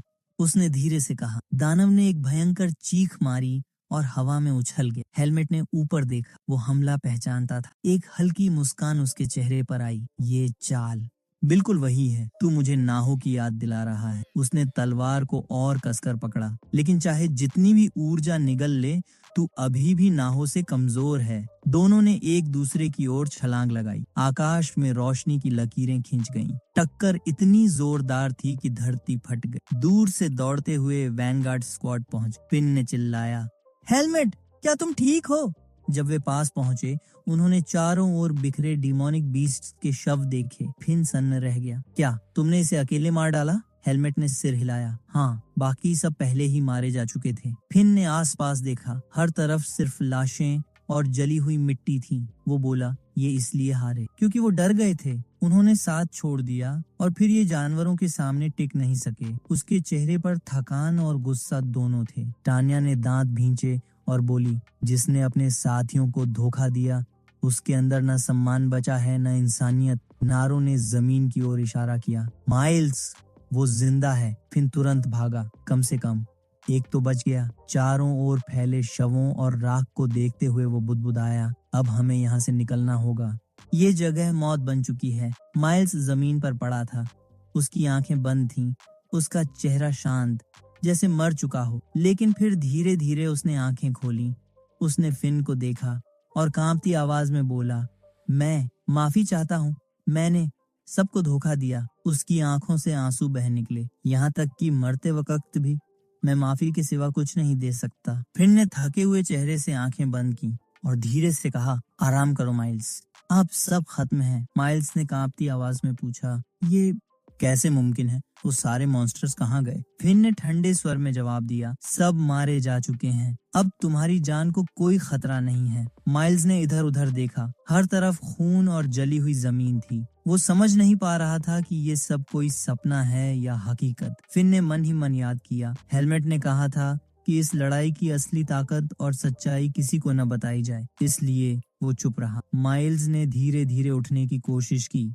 उसके होंठों से दबी आवाज निकली। वो प्रार्थना कर रहा था, जैसे अब भी भगवान से रहम की उम्मीद हो। फिर अचानक उसने फिन की ओर देखा और बोला, अब जब आपने मेरी जान बचाई है तो क्या अब इनाम की बात कर सकते हैं? उसकी आवाज में डर और लालच दोनों थे। अब फिन के चेहरे पर हल्की सी मुस्कान आई। वो बोला, बिल्कुल, इनाम की बात तो होगी, लेकिन अब हमें मुनाफे का 80% हिस्सा चाहिए। माइल्स की आंखें चौड़ी हो गईं। 80%? ये तो नामुमकिन है। इतना तो? फिन ने शांत स्वर में बीच में ही कहा, सिर्फ 80 माइल्स, क्योंकि तूने हमें धोखा दिया था, फिर भी हम तुझे जिंदा रखे हुए हैं। अब इसे एक डिस्काउंटेड मर्सी समझ ले। हेलमेट पीछे खड़ा सब देख रहा था, चेहरा बिना किसी भाव के। माइल्स की उंगलियां कांप रही थीं। उसके हाथ में पकड़ा कॉन्ट्रैक्ट पेपर हल्के हल्के फटने को था। वो बुदबुदाया, 70 पर आ जाइए, बस 70। मुझे नुकसान पूरा करना है। फिन ने हाथ हिलाकर ठंडे लहजे में कहा, तेरे नुकसान? अब तेरी समस्या है, या तो मान ले या अकेला रह जा इस जंगल में। कुछ सेकंड तक सिर्फ हवा बहती रही। फिर माइल्स ने डरते हुए सिर हिलाया। ठीक है, 80। फिन ने पेपर लिया, उस पर साइन किए और फिर धीरे से बोला, अब बताओ माइल्स, आखिर वो माल था क्या जिसके लिए हम सबने अपनी जान जोखिम में डाली? माइल्स ने डरते हुए निगाहें झुका ली। तुम नहीं समझोगे, अगर ये राज फैल गया तो पूरी ऑर्गेनाइजेशन खतरे में पड़ जाएगी। फिन हंसा, हम वैनगार्ड डिटैचमेंट हैं, हमसे ज्यादा राज कौन रख सकता है? माइल्स हिचकिचाया, उसकी सांसें तेज हो गईं। अगर मर्सनरीज को ये बात पता चली तो उनकी जान भी जा सकती है। फिन ने गंभीर आवाज में कहा, तो फिर ये पहले बताया क्यों नहीं? क्यों हमें भेजा ऐसी चीज के लिए जो मरवा सकती थी? माइल्स की आवाज कांप गई। मैं कुछ नहीं कर सका, मुझे हुक्म मिला था। एक लंबी चुप्पी के बाद उसने हार मान ली। वो बोला, हमारा क्लाइंट है महाजादूगर एंटियोल। पूरा दल सन्न रह गया। सिन और मारोस दोनों चौंक गए। क्या? वो आर्च मेज एंटियोल? माइल्स ने सिर हिलाया। हाँ, वही। फिन ने गहरी सोच में कहा, अगर वो खुद मर्चेंट एसोसिएशन से काम करवा रहा है और ये माल डिमोनिक लैंड से ले जाने को कहा गया है, तो इसका मतलब है राज्य की अथॉरिटीज को इसकी भनक तक नहीं होनी चाहिए। माइल्स ने धीरे से जवाब दिया, बिल्कुल सही, हम उस जगह से माल ला रहे हैं जहां मैजिशियंस का कदम रखना सख्त मना है।